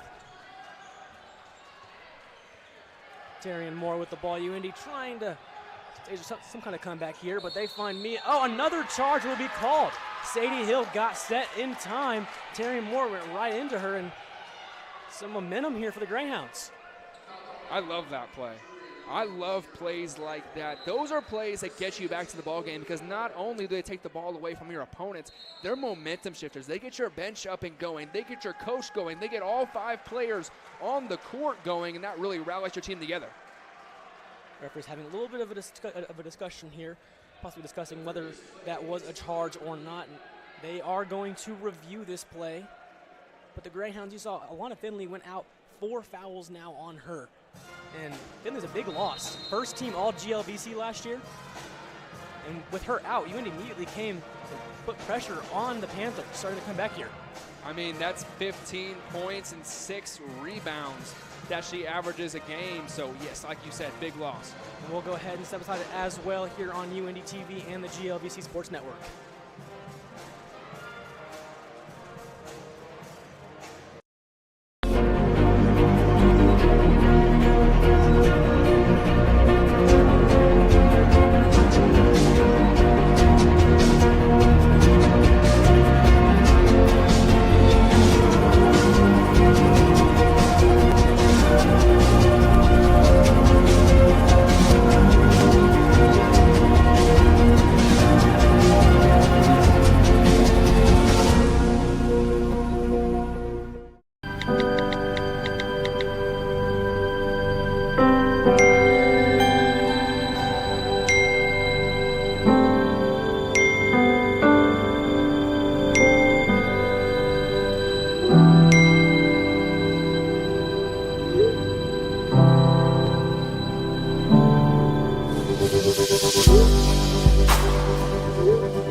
Across divisions, sports, championships, and schools for nearly 500,000 student athletes. College sports create lifelong opportunity, and that starts with education.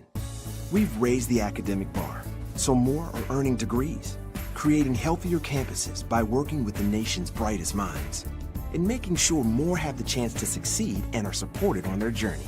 But beyond the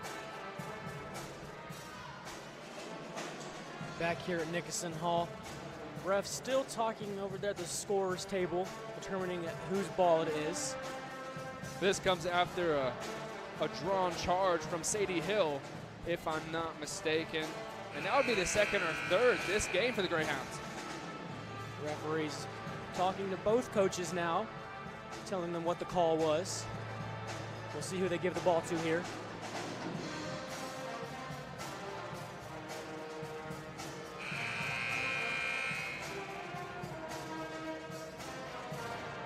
By the looks of it, looks like UINDY will retain possession.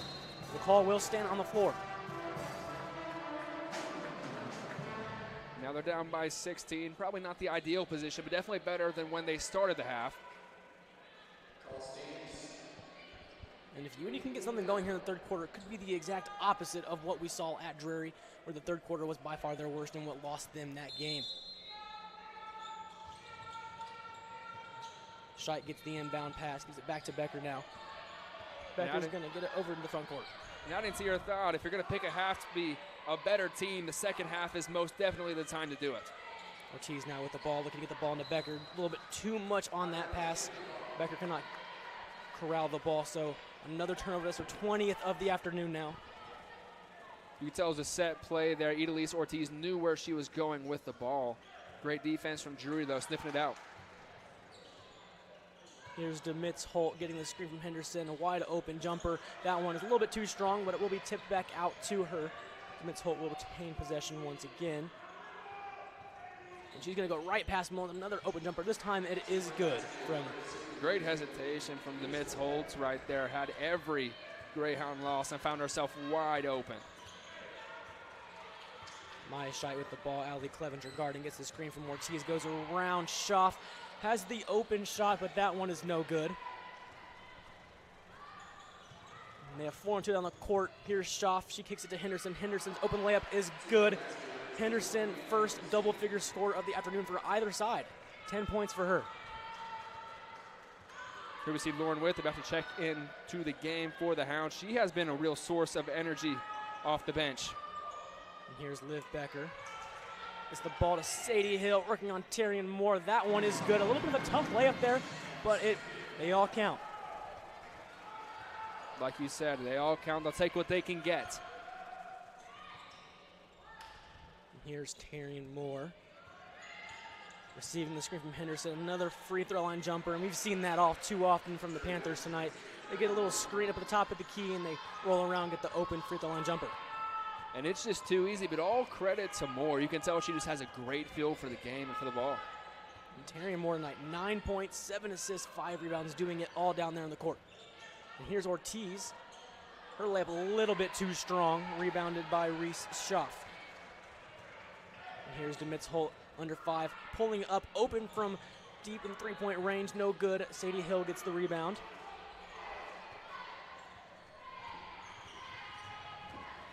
And here's Scheidt trying to kick it into Ortiz, but it's stolen away by Tyrion Moore. Tyrion Moore now with just Sadie Hill to beat, goes right up into her, and that's going to be called a jump ball, so that will be Drury possession. And that will be taking us to our under 5 media timeout, where Drury is still up by 20 points. Let's go ahead and throw it down to the sideline with Nathaniel Finch. Not quite, the start that we thought we'd see. UINDY came out firing, got out to an 8-1 run, but then Drury just went back to the basics, back to the simple passes, back to the layups. It's got them on a 6-2 run and giving them back this 20-point lead. UINDY looked like they were going to start to flirt with maybe a comeback, and that got squashed pretty quickly, but there's still plenty of time. I wouldn't be surprised if we saw UINDY continue to do what they did well during that 8-1 run, see if they can get back in this game. But Amy Egan's team, the Panthers, they got to be feeling pretty good about squashing that 8-1 run and getting back on a little run on their own. We'll see what happens. We got more next right here on UINDY TV and the GLVC Sports Network.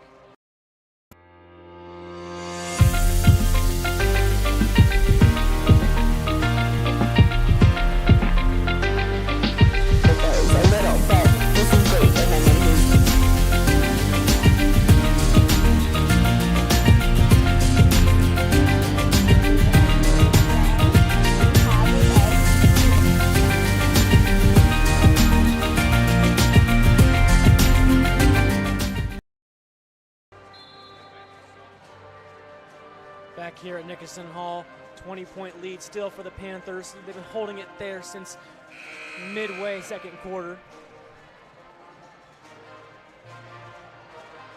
Back to that 20-point deficit, a mountain to overcome if you're a Greyhound. Looking at the Drury stats, very evenly distributed in terms of points. Moore with 9, Clevenger with 6, DeMitz Holt 5, Henderson with 10, Finley and Hipp both with 8. And here's Reese Schaff, a tough shot with 2 defenders right up on her, gets it to go. Now Maya Scheidt trying to use her speed to get past Hitt, cannot do so now. Now being double teamed, throws it off of the defender, but it went off her hand on the way out. Just not a great decision by Scheidt. Tried to use her speed, but got herself trapped into the corner. You can't let that happen if you're the ball handler, because when you get the ball into the corner, it's so easy to trap, because the sideline and the baseline act as 2 extra defenders. Here's DeMitz Holt. Working on Mullins. It's around Mullins. It's a floater, no good, rebounded by Sparacco, and Sparacco puts it up and in. her 8th point of the day. 15 offensive rebounds for the Panthers. And Mullins open layup, that one's good.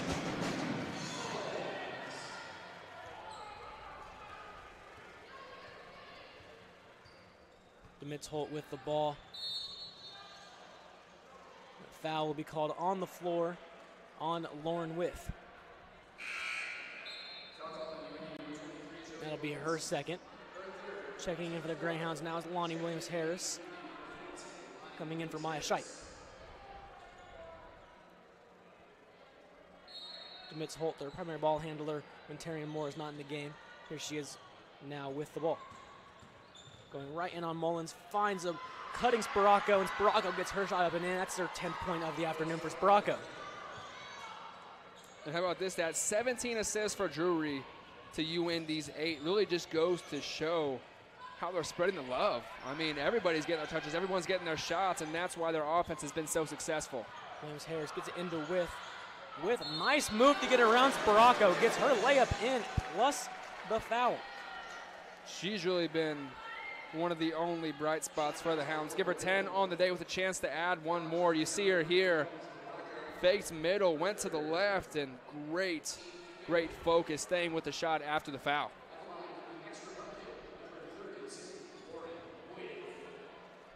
Lauren With an 82% shooter on the year from the charity stripe.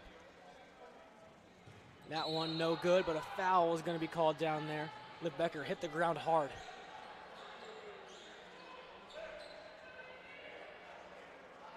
That one looks to be called on the floor, so it will not result. It actually will result in 2 shots. They are in the bonus.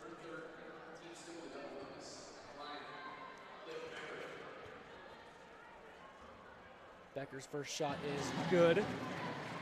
Becker, 90% shooter on the year, best on the team in that stat. Her second one is no good, and she knew it immediately. You could tell, running right to the rim. You could tell it was short. Demitz Holt with the ball.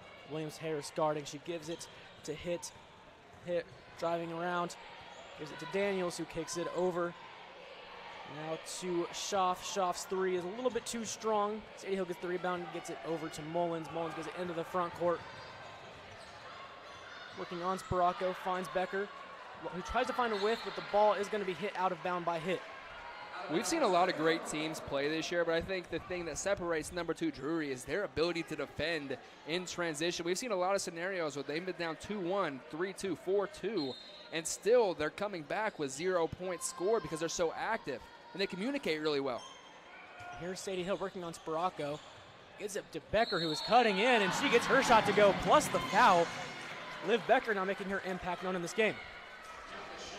And that's the impact that was lost in the first half when she went down early with those 2 quick fouls.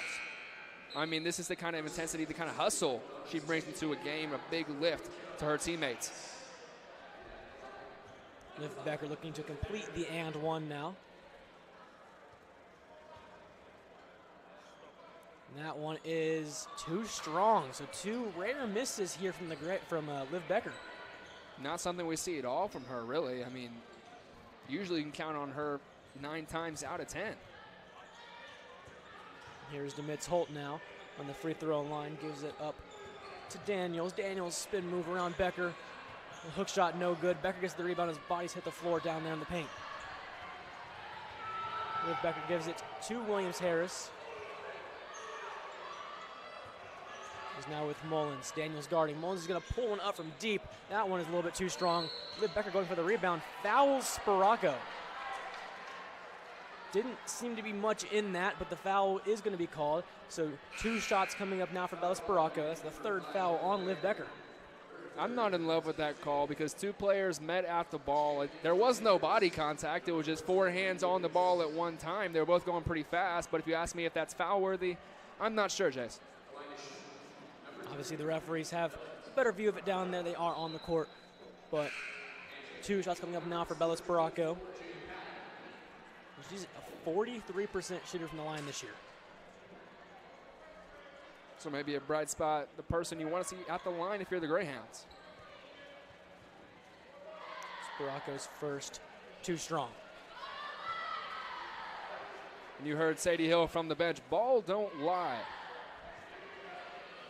One of those classic sayings in the game of basketball here. Second shot, that one is good, however. She splits the pair of free throws there, putting the lead back up to that 20-point mark. Here's With. A little bit too much speed there. A foul is going to be called down there on, looks to be DeMitz Holt. She didn't seem to make much contact there with Lauren With. But once again, the referees are the referees for a reason. So Lauren With now shooting 2 shots.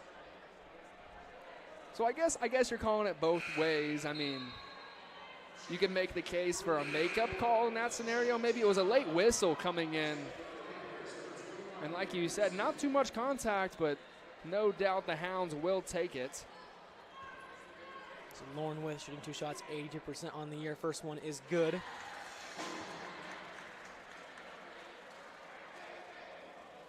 With is now 5 of 6 on the day from the charity stripe. Make it 6 of 7. 18-point deficit now.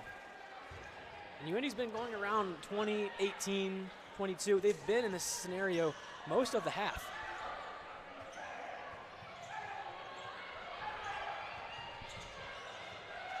Ree Gibbons now in the game, and she could not pass the ball off, so Drury is forced to call a timeout. Some pressure there from the Greyhounds, forcing head coach Amy Egan to call a timeout. Amy Egan, third year as head coach of Drury. She's previously coached at Truman State and Ashford, among some of the teams.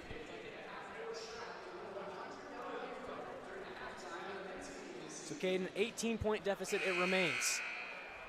And that's a heavy hill to climb against a team that's very, very solid. And not to mention, they're used to playing from this position, right? They're used to blowing teams out. I mean, they're pretty comfortable, to say the least, with a 19, 18, 20-point lead. I mean, they're 23-1 for a reason. They can blow out a team. They can close out close games. That's what makes teams really good. When you can close out close games, that's when you know you're a really good basketball team. Winners win, and Drew just finds a way to do that, and looks like they're going to do the same here. DeMitz Holt going around Jody Mullins, floater up, and that one is cash. Nice little floater there from DeMitz Holt. Now here's Patton. Got 3 runners down the court. Patton does not choose to pass to any of them. Now she does pass to Jacaitis. Jacaitis' layup too strong, fouled. So 2 shots coming up for Caroline Jacaitis, the 75% shooter on the year. Jacaitis, good to see her back in the lineup. Haven't mentioned her name a lot, but she definitely does bring value to this team as a rim defender.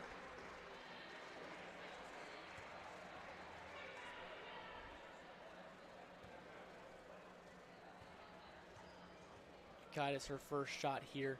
That one is a little bit too strong. Another miss from the Greyhounds. You can see the splint on her wrist, or the brace, I should say, on the shooting hand. Second one, that one looks to be too strong as well.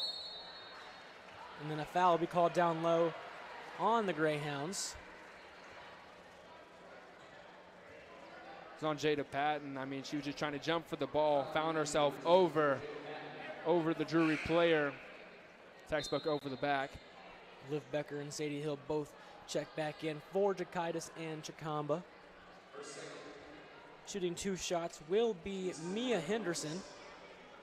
79% shooter on the year, 10 points so far tonight.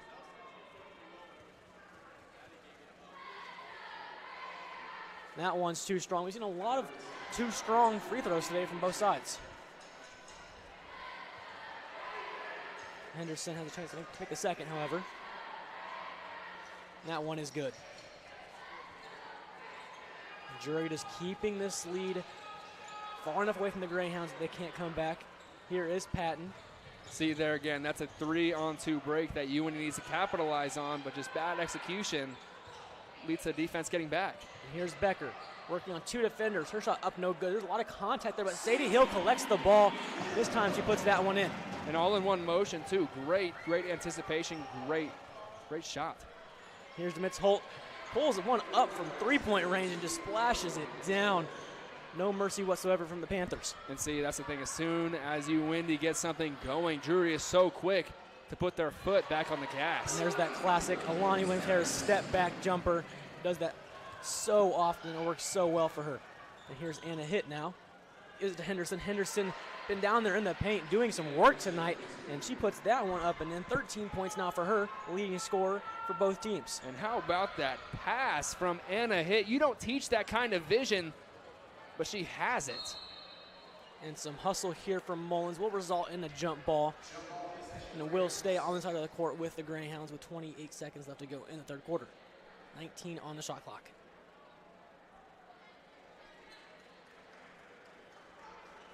Mullins now to inbound. Greyhounds down by 22. She gets it into Patton. Two defenders on her. Is it to Sadie Hill now? Sadie Hill working on two defenders. Her layup up and good. Sadie Hill, 14 points now.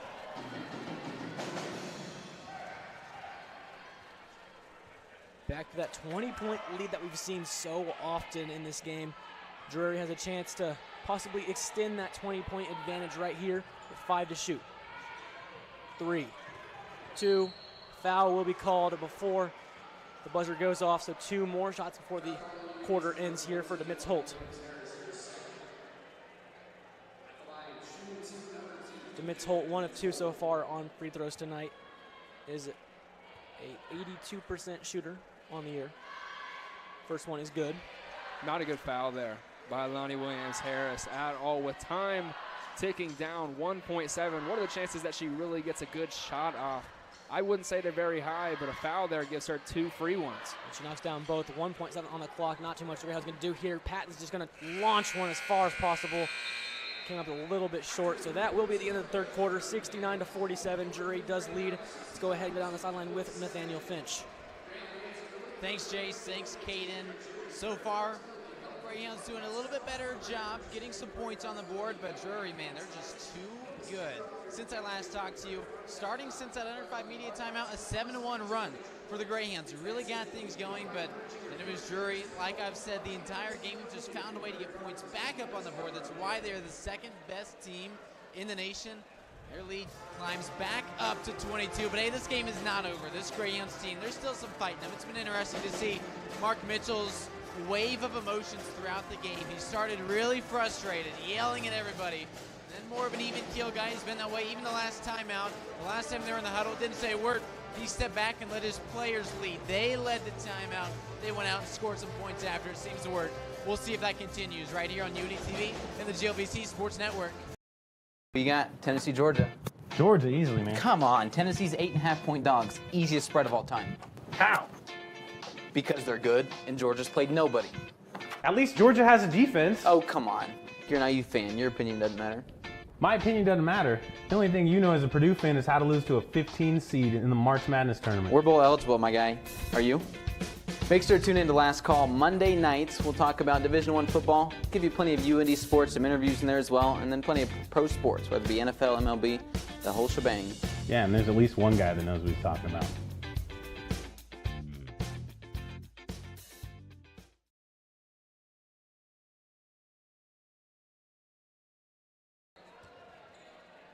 Back here at Nickerson Hall for the final quarter of this matchup between the number 2 Drury Panthers and the UINDY Greyhounds. Drury, 22-point advantage heading into the quarter. Now here's Terrian Moore driving right in.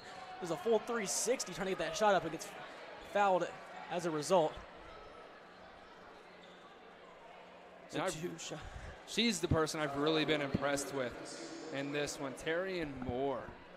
7 assists on the day, leads her team in both assists and rebounds. Add 9 points to that. She's really been a complete player with 3 steals. And now in double figures there with that first free throw, 10 points on the afternoon. She does have 5 turnovers to her name. A little bit of a dent there on the stat line, but still a really good stat line nonetheless. As she misses the second free throw, Liv Becker does collect that rebound.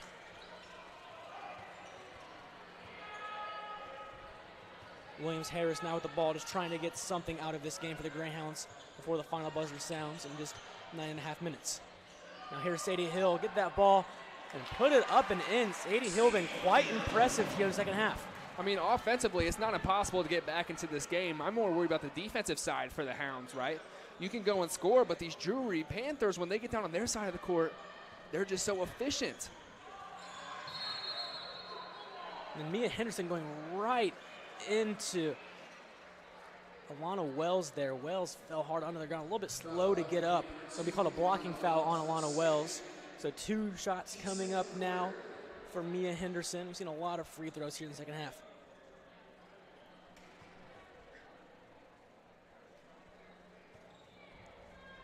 Mia Henderson, she's had a great outing herself today with 13 points. Add one there, she's leading her team. She's been quite impressive tonight for the Panthers. Also has 5 rebounds, 2 assists, and 4 steals to her name. Another free throw knocked down there from her. Extending the lead to 23 once again. Sadie Hill gets the inbound pass from Liv Becker. She has it with wide open down the court. A perfect pass to Lauren Withley. She gets that layup to go. That was a bullet from Sadie Hill. I think I saw that exact play last Sunday in the Super Bowl. Great pass from Sadie Hill there. Now here's Finley, gives it to Moore. Moore getting the screen from Henderson. She's going to put up a little floater. That one's good. And what can you do to stop it? And when I talk about feel, that's exactly what I mean. She has a great feel for her space. She has a great feel for her teammates and a great feel of when to shoot the shot. And the Greyhounds, once again, breaking that pressure quickly. Here's Wells. Gets the ball stolen away. The foul is going to be called down there. That was stolen away by Maddie Braden.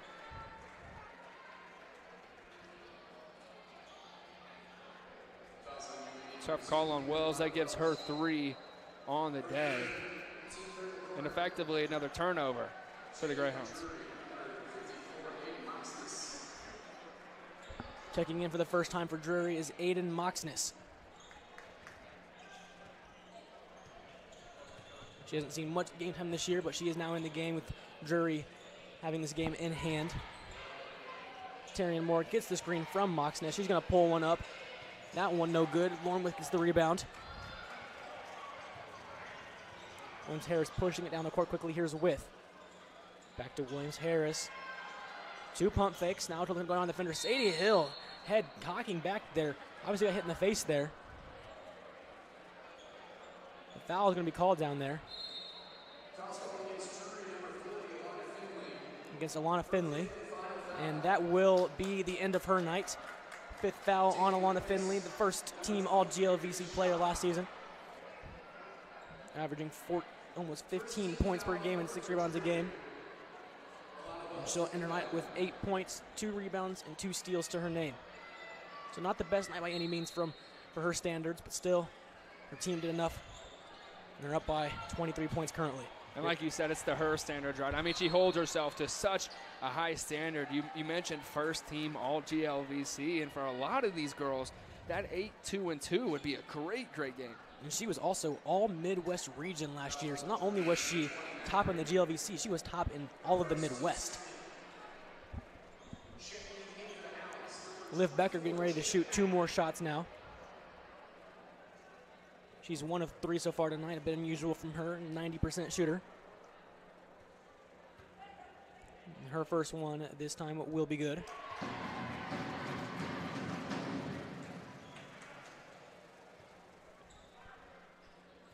Liv Becker's second shot to cut in his lead just a little bit more is also good. So Liv Becker getting her free throw form back now. Terrian Moore bringing the ball down the court. Just around 8 minutes left to go in this game. Terrian Moore giving it to Moxness. Moxness doesn't see much game time. She loses the ball. Jada Patton collects it. A little crossover to get past the defender.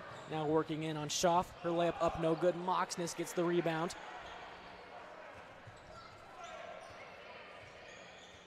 Terrian Moore now driving in on Williams-Harris. Another poke number from her. That one banks off backboard and in. There's not much you can do about that. That's just a pretty shot, really. I mean, off the backboard like that, that is a tough shot. Fading to her right. I didn't think it was going to fall. I don't think you thought it was going to fall, but somehow she does get it to fall. We'll never know if she meant to do that or not, but what does it matter? There's 2 points on the board for the Panthers. Like you said earlier, they all count the same. Now here's Williams-Harris, maybe a little bit step back jumper. There it is, the step back jumper. That one's good. That is her signature right there, Williams-Harris. And that gets them back to that 20-point mark, but this is where Drury really just pulls away every single time. And UINDY can't really seem to get past this 20-point mark. Here's Demitz Holt, fell onto the ground, a travel call as she was on the ground there for a little bit there.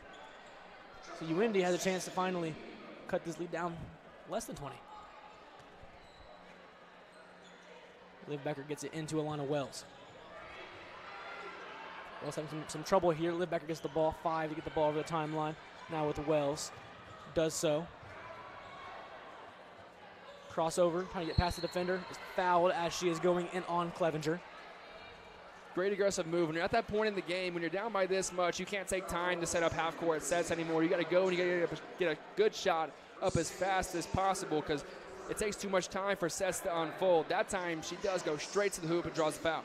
Alana Wells, 2 shots now, 71% shooter on the season. This is her first and second of the night. First one, no good. This 20-point mark seeming to be a curse here for the Greyhounds. See if she can't knock this one down. And she does so. 19-point lead for Drury. UINDY getting past that 20-point mark for the first time a little bit here. Demitz Holt gives it to Clevenger. Clevenger driving in. Patton was there to stop her. She gives it over to Maddie Braden. Braden pump fakes. Gives it to Schaaf. Schaaf working on Patton. Can't get a shot off. Throws it right to Alana Wells. Alana Wells' speed gets past both defenders, and her layup high off the backboard, but that is a good layup by all means. Alana Wells now, 3 quick points. Here's Schaaf, wide open for 3. That one just a little bit short, rebounded by Moxness. A foul will be called on Lauren With down low.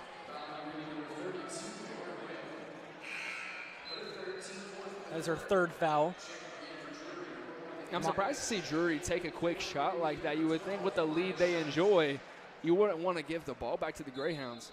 But I guess in this game, I mean, putting a shot up, you're almost more likely to get an offensive rebound than the Greyhounds are to get a defensive one. Now the ball will go the other way. Moxness being called for the foul down there. UINDY a little bit of momentum. You never know in basketball. Crazier things have happened. You're right. I mean, the 3-point shooters get going. I mean, you have plenty out there. Alana Wells, Liv Becker, Lauren With, Maya Scheidt can all put up a 3. And here is Maya Scheidt. One defender to beat. Her layup a little bit too strong. Now here's Demitz Holt. Gives it to Clevenger. Open for 3. Cash. I mean, that's what you're going to expect from this Drury team. Every time a shot goes up, you're expecting a make almost. What would you know? That 20-point advantage back on the board once again. Now here's Jada Patton working on Demitz Holt. Her layup up good, plus the foul. Jada Patton, first 2 points on the night.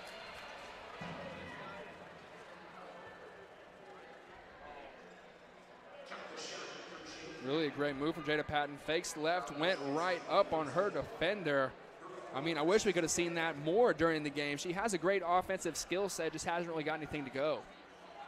Patton's free throw, no good. Will be tipped out of bounds. Maya Scheidt was adamant that it was going to go the Greyhounds' way, but it does go the way of the Panthers. There you see Mark Mitchell. I was talking to him before the game. I asked him about his famous white suits. He said he had something in store today. It looks like it's a beige shoot this time. Looks good. Yeah.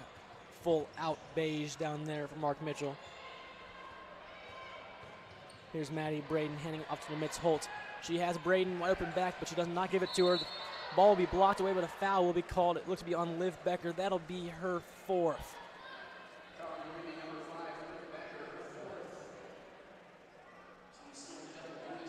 Seems like head coach Mark Mitchell will leave her on the court at this point in the game. 2 shots for Demitz Holt. First one is good. She's now 4 for 5 on the day from behind the stripe.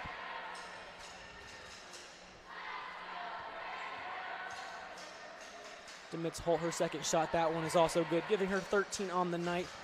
Also has 4 rebounds and 3 assists to her name. Maya Scheidt, strong pass there to Wells. Wells has Patton. Patton wide open.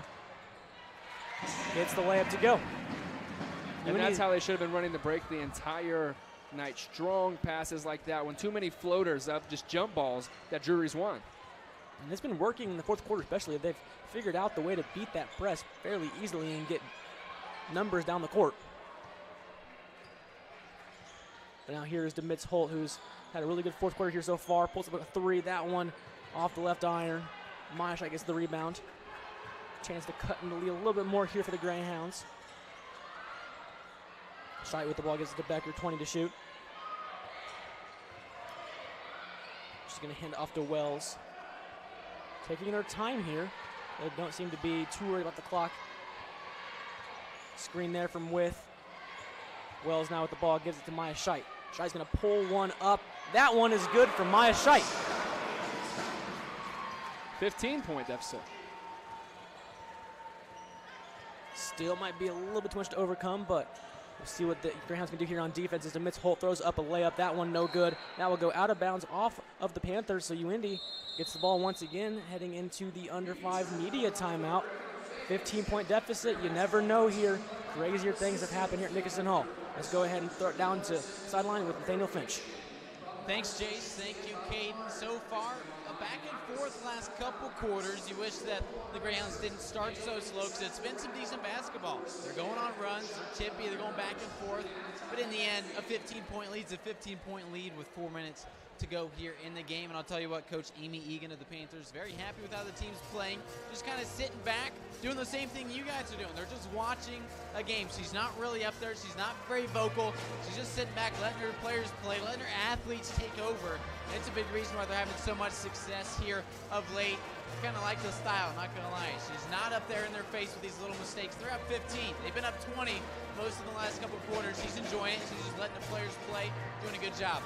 Tell you what, I'll talk with Coach Mitchell coming up post-game. Make sure you stick around for that. But first, how about a break? When we come back, the final 4 minutes, UINDY TV and the GLVC Sports Network. Award-winning news coverage.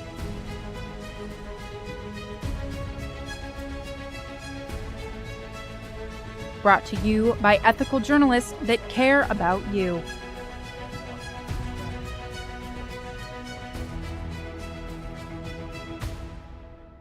We have you covered on crime, latest on sports, and the best in entertainment. This is UINDY. Back here at Nickerson Hall, Greyhounds with the ball, down by 15, a little bit better position than they were in earlier, and a foul is going to be called on DeMitz Holt. And that will send Alana Wells to the line for 2 shots, so 2 free shots here, trying to cut down in the lead once again. I mean, the perfect way to get points on the board for the Greyhounds. Put some points on the board without taking any time off the clock. Hadn't even passed the ball in yet. And that will always be a prized possession to any team here. Alana Wells looking to knock down 2 shots, cut his lead down to 13 points maybe. Alana Wells, a 71% shooter. And also that foul on DeMitz Holt fouls her out as well, so that's now 2 players, 2 other double-figure scorers fouled out. Alana Wells' first free throw is money. So how big is that impact, Caden? 2 of their 3 double-figure scorers both fouled out of the game. Well, I mean, that kind of leaves the door open with 4:14 left in the game. I myself have always put the mark at around the 10-point deficit, around the 2-minute mark. If it's over 10 at the 2-minute mark, then the game's most likely lost. But at this point, with 2 of their best players out due to fouls, I think the door's open here. Maybe just cracked. 13-point deficit, but Drury has broken the press. They might have an open shot here. Going to be off the head of Caitlin Krebs, but actually to be called UIndy's way. Not very smart basketball from Drury here. They're coming down, they're putting shots up way too early. They are moving really fast down the court like it's the first quarter, not really thinking about where this lead's currently at. I mean, they're just giving the ball back to the Greyhounds, giving them more opportunities to put points on the board. Not something you want to do when they're closing down on a lead like this. And here's Wells, a 3-point shot here, cuts it to 10. Will they choose to do so? They will not, and Wells will lose it out of bounds. No foul will be called as she wanted, and Wells is going to check out immediately. It looks like Mark Mitchell's not very happy with her after that. Jakamba will check in for her. Alana Wells doing a little bit too much there on the offensive end. And that is tough if you're Alana Wells. Put your body on the line. You go up into your defender. I think it was great defense, but you really want to get the foul call, I should say. And Drury once again has numbers down the court. This time they will slow it down. This time they're playing it the smart way here, trying to waste that time as much as possible. Here's Terrian Moore, though, still kind of early in the shot clock, getting shot up, no good. Rebound will go to the Greyhounds. Ortiz is stuck, though, by the baseline. She still cannot get the ball up court, and a timeout will be called by Mark Mitchell, having some real difficulty getting the ball out of that spot. Ortiz was stuck there. We'll go ahead and step aside along with them here on UINDY TV and the GLVC Sports Network.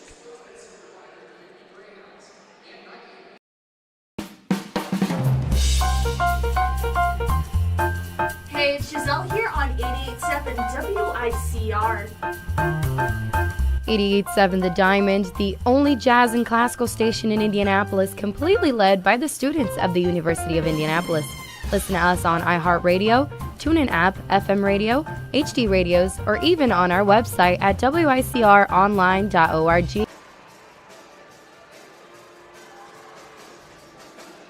Back here at Nickerson Hall, 13-point advantage for the Drury Panthers with 3:31 left on the clock. Mark Mitchell had to call a quick timeout there as they were stuck by the baseline. So they pass it into Wells.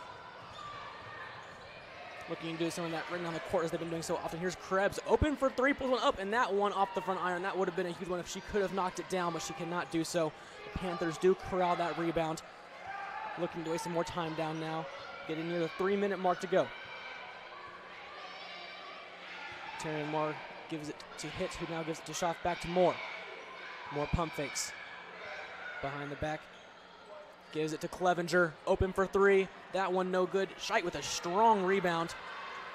Wendy once again pushing it up the court here, looking to get some more points on the board. Here's Alana Wells back in the game once again. Now a Scheidt, cross-court pass to Krebs. Another three from her. That time it's good. Caitlin Krebs cuts the lead down to 10, and this game is not over quite yet. Door's not open, but it's definitely cracked. They're reaching that 2.5-minute mark here late in the fourth. Here's Anna Hitt. Gives it to Clevenger. Now to Moore. Moore's three. That one is up. That one no good. Rebounded by the Panthers. And then she is fouled. A big chance there for the Greyhounds if they could have gotten that rebound. But rebounding has been causing a real problem for the Greyhounds this season. Not a very smart shot there by Moore, but I mean, they do get lucky with the rebound. Clevenger's first free throw off the front iron, no good. Clevenger, a 63% shooter on the year, misses the first. Second one now here for her. Could be a big one. That one is good. 11-point lead for the Panthers. Patton gets the inbound. She has a lot of space to work with. And it's one-on-one. And her shot is no good. Man, you really would have liked to have that one-on-one. I'm taking Jada Patton almost over anybody, but tough shot just off front rim. Terrian Moore slowing it down once again, gives it to Clevenger. 2 minutes left to go in the fourth quarter. Here's Moore, Wells guarding. Now Ortiz on the switch. Here's Sparaco with Moore once again. 5 to shoot. Gets the screen from Sparaco again. Her mid-range jumper is no good. Patton gets the rebound. UINDY needs to push here. The crowd's getting into it now. Wells gets around Moore. Her layup up, no good, but she will get 2 shots. You could tell the crowd was ready to explode if she knocked that one down. I mean, that one would have been big there. Would have put them within single digits. Alana Wells, 2 big free throws here. She is often knocking these down in the clutch. We've seen her do it so often this season. First one for Wells is good. Second one now to cut the lead back down to single digits for the first time since the first half. And this one is good. 9-point lead here at Nickerson Hall. Caden, you said a 10-point advantage around 2-minute mark is when you about call the game. What are you thinking here?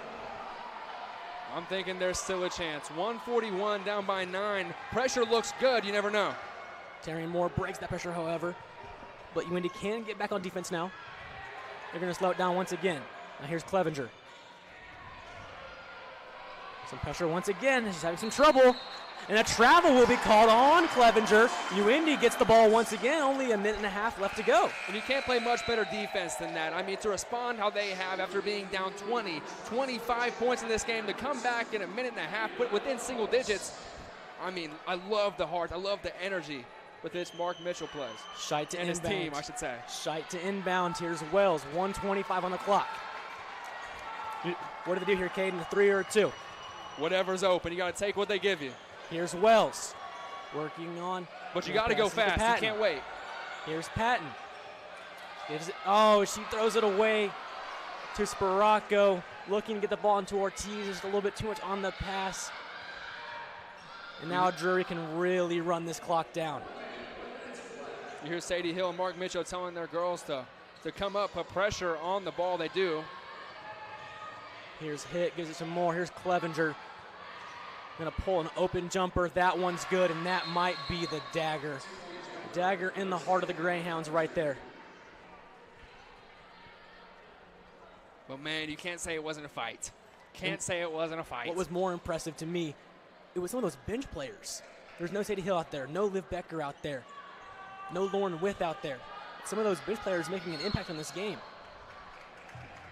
However, still 44 seconds left to play in the contest. You hit a 3 here, and you never know. Not going to be a little bit of a game here. But still a phenomenal response from the Greyhounds. Being down by 25 is never easy in any game, especially against the number 2 team in the nation. This response has been great from Mark Mitchell and his team. And it's so easy to, just sit down and just take the loss, but they haven't. I mean, they've played up until the finishing buzzer, and they're not looking to quit now. And Wells still knocking down her free throws. Very impressive here in the fourth quarter on the free throws. 10-point lead once again. Wells looking to cut down into the single digits for the second time here in the quarter. And she can do so. That cuts it to a 3-possession game, but you got to think fouls coming to play here, considering a 30-second shot clock. Foul definitely is in order for the Greyhounds if they cannot force a quick turnover here in the full court press.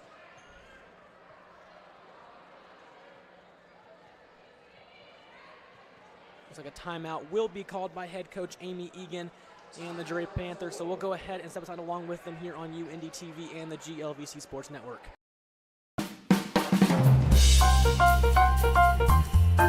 Hey, it's Giselle here on 88.7 WICR. 88.7 The Diamond, the only jazz and classical station in Indianapolis, completely led by the students of the University of Indianapolis. Listen to us on iHeartRadio, TuneIn app, FM radio, HD radios, or even on our website at wicronline.org, a different kind of public radio. Back here at Nickerson Hall, you think a foul might be in order here, Caden? You have to go for the steal off the inbounds, but if it's not there off the catch, you have to foul.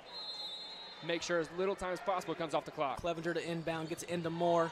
They trap her by the sideline, and she has some trouble. Jakaitis knocks it out of bounds, but a few precious seconds running off the clock there. I think I got a little jumpy. I think that's great defense from UINDY. See if they could force that turnover before she gets over half court. Maybe I jumped the gun a little bit. Clevenger inbounding it once again. It was off the foot of Maya Scheidt. The kickball.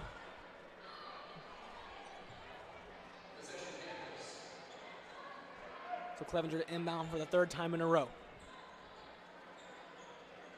Got a stack of Panthers there, top of the key.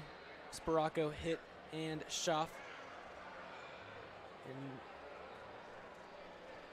40 seconds left to go in the game. Looks like they're going to review that play real quick, so we'll go ahead and step aside maybe one last time here on UINDY TV and the GLVC Sports Network.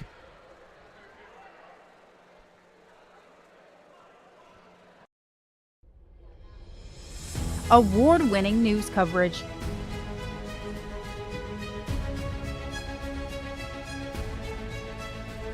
Brought to you by ethical journalists that care about you.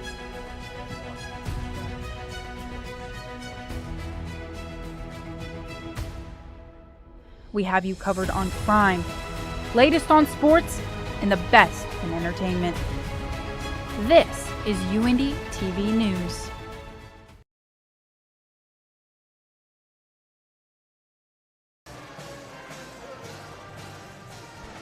Back here at Nickerson Hall, 40.4. What they were reviewing was how much time should be on the clock. They added on an extra 0.5 seconds. Who knows? 0.5 could, if something historic were to happen, that 0.5 could be crazy. Clevenger gets the ball in. Having some trouble fouling, and they now do so.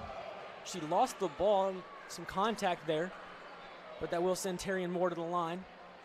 70% shooter. You see there Mark Mitchell, smile on his face. You got to think he's not happy with the scoreboard, but there's no doubt he's proud of the fight that the Greyhounds have shown against the number 2 team in the country. Terrian Moore's first free throw is too strong. You never know here.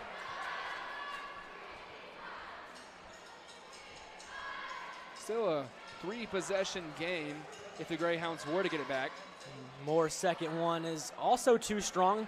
Greyhounds do get the rebound. See what they can put together here. Maya Scheidt with the ball. Little crossover move. Layup up and good. Nice move by Maya Scheidt. Cutting it to 7, but Terrian Moore gets the ball. They're completely down the court once again. I think they're going to foul her again because she missed the last 2, but she throws it away. You got 15 seconds left to go. You need to get one up quickly here. She gives it to Krebs. She's got to fire. She fires. No good. Rebound by Ortiz. That one is good. Cuts it to 5. 7 seconds left to go. And how about a ball game? We got a ball game here. 7 seconds is not much time, though. 5 points. 2-possession game. I wouldn't rule anything out. But how about this fight by the Greyhounds, Caden? Down by 25-20 for most of the entire second half. Cuts it to 5 right after death. This fight has been nothing short of phenomenal by these Greyhounds. And then you see Maya Scheidt going right into the teeth of the defense.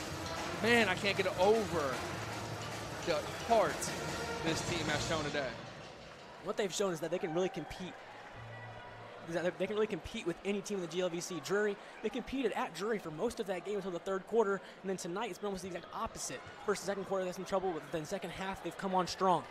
And it's not to say Drury has had a bad second half at all. I mean, they're playing like the number 2 team in the country for sure. UINDY, I mean, they just started picking up the loose balls. I mean, they're hitting the free throws. They're taking what Drury gives them, and they're making the most of it.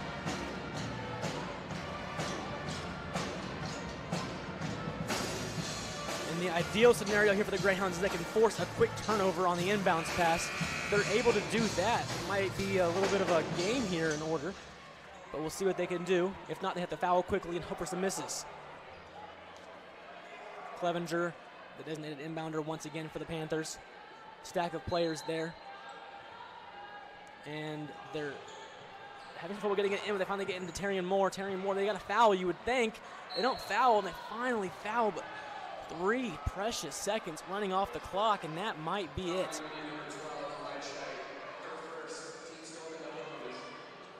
And yeah, I'm just as confused as you are, Jace. I mean, as the clock ticks down, I mean, there's not much,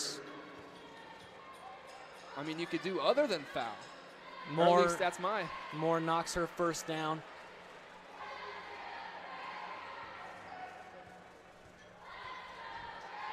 And Moore's second will put the icing on the cake. Nothing much you can do here if you're the Greyhound. Shikama with 1 to shoot. She's gonna not get one off in time, and that will be your final. 86-79. The number 2 Panthers come into Nickerson Hall and sweep the season series with the Greyhounds. It's their 10th win in a row against this Greyhound squad. They moved to 24-1 on the year, 17-0 in the conference. Their one loss still to number 1 Ashland, who also came here and won. I will say this game ended closer than I think almost anybody thought it would be, especially around halftime. I mean, 79-86. You know, look at Drury; they're blowing a lot of teams out. UINDY stood their ground. You got to think if that same energy, that same fight was there in the first, second, third quarter, I mean, a whole different ballgame. But this Greyhound team showed how much heart they truly do have. Whole new coaching staff, whole new everything. Now let's go ahead and go to the sideline with Finch. He has Mark Mitchell down there. Here with Coach Mitchell. Coach, you guys are down 24 late in the third and you claw back. What's the message to the team post-game? We're just going to fight. You know, my personality, it's my makeup. I'm a fighter. I'm going to fight to the very end. You gotta love how your two bigs played. 16 from Sadie, 14 from Lauren. How big is post play going to be for the rest of the season for you guys? Well, I think that's our identity. We want to play inside out. I think we got some pretty good post players on our roster. We want to get them touches as much as we can and get the ball inside and work out. What's the biggest thing to correct from this game? Turnovers. I don't even know how many we had, but I think we had 17 in the first half. If we just take care of the basketball, I think we can beat this team. But Drury's a great team, and hats off to Coach Egan. Coach, all the best. Thank you. We love our coaches' interviews here at UINDY TV. It's not the first one today, and it won't be the last. We talked to head coach of the men's team, Paul Corsaro, for a half hour today, 30 minutes of talking about his thoughts on the season, on his career, what's coming up, especially for tonight. So you got a half hour before the men's game starts. Go listen to that interview. That's on YouTube. Good Morning Greyhounds for UINDY TV's YouTube. But, hey, we've got the men's game again in a half hour. Jace, back to you guys. Thank you, Nathaniel, for your wonderful sideline reporting. And Caden, any final thoughts on that game? Tough game for the Greyhounds. I just think if they played the same way in the first three quarters as they did in the fourth, we'd have a whole different story coming out of this one. Thank you, Caden, and thank you as always to our wonderful crew, Charles Foster, Jake Lane, Liam Blaze, Landon Coons, Luke Cooper, and obviously you, Caden Colford, for your wonderful color commentary. That'll do it here at Nickerson Hall. I'm Jay Saj, and make sure to stay tuned for this men's game coming up.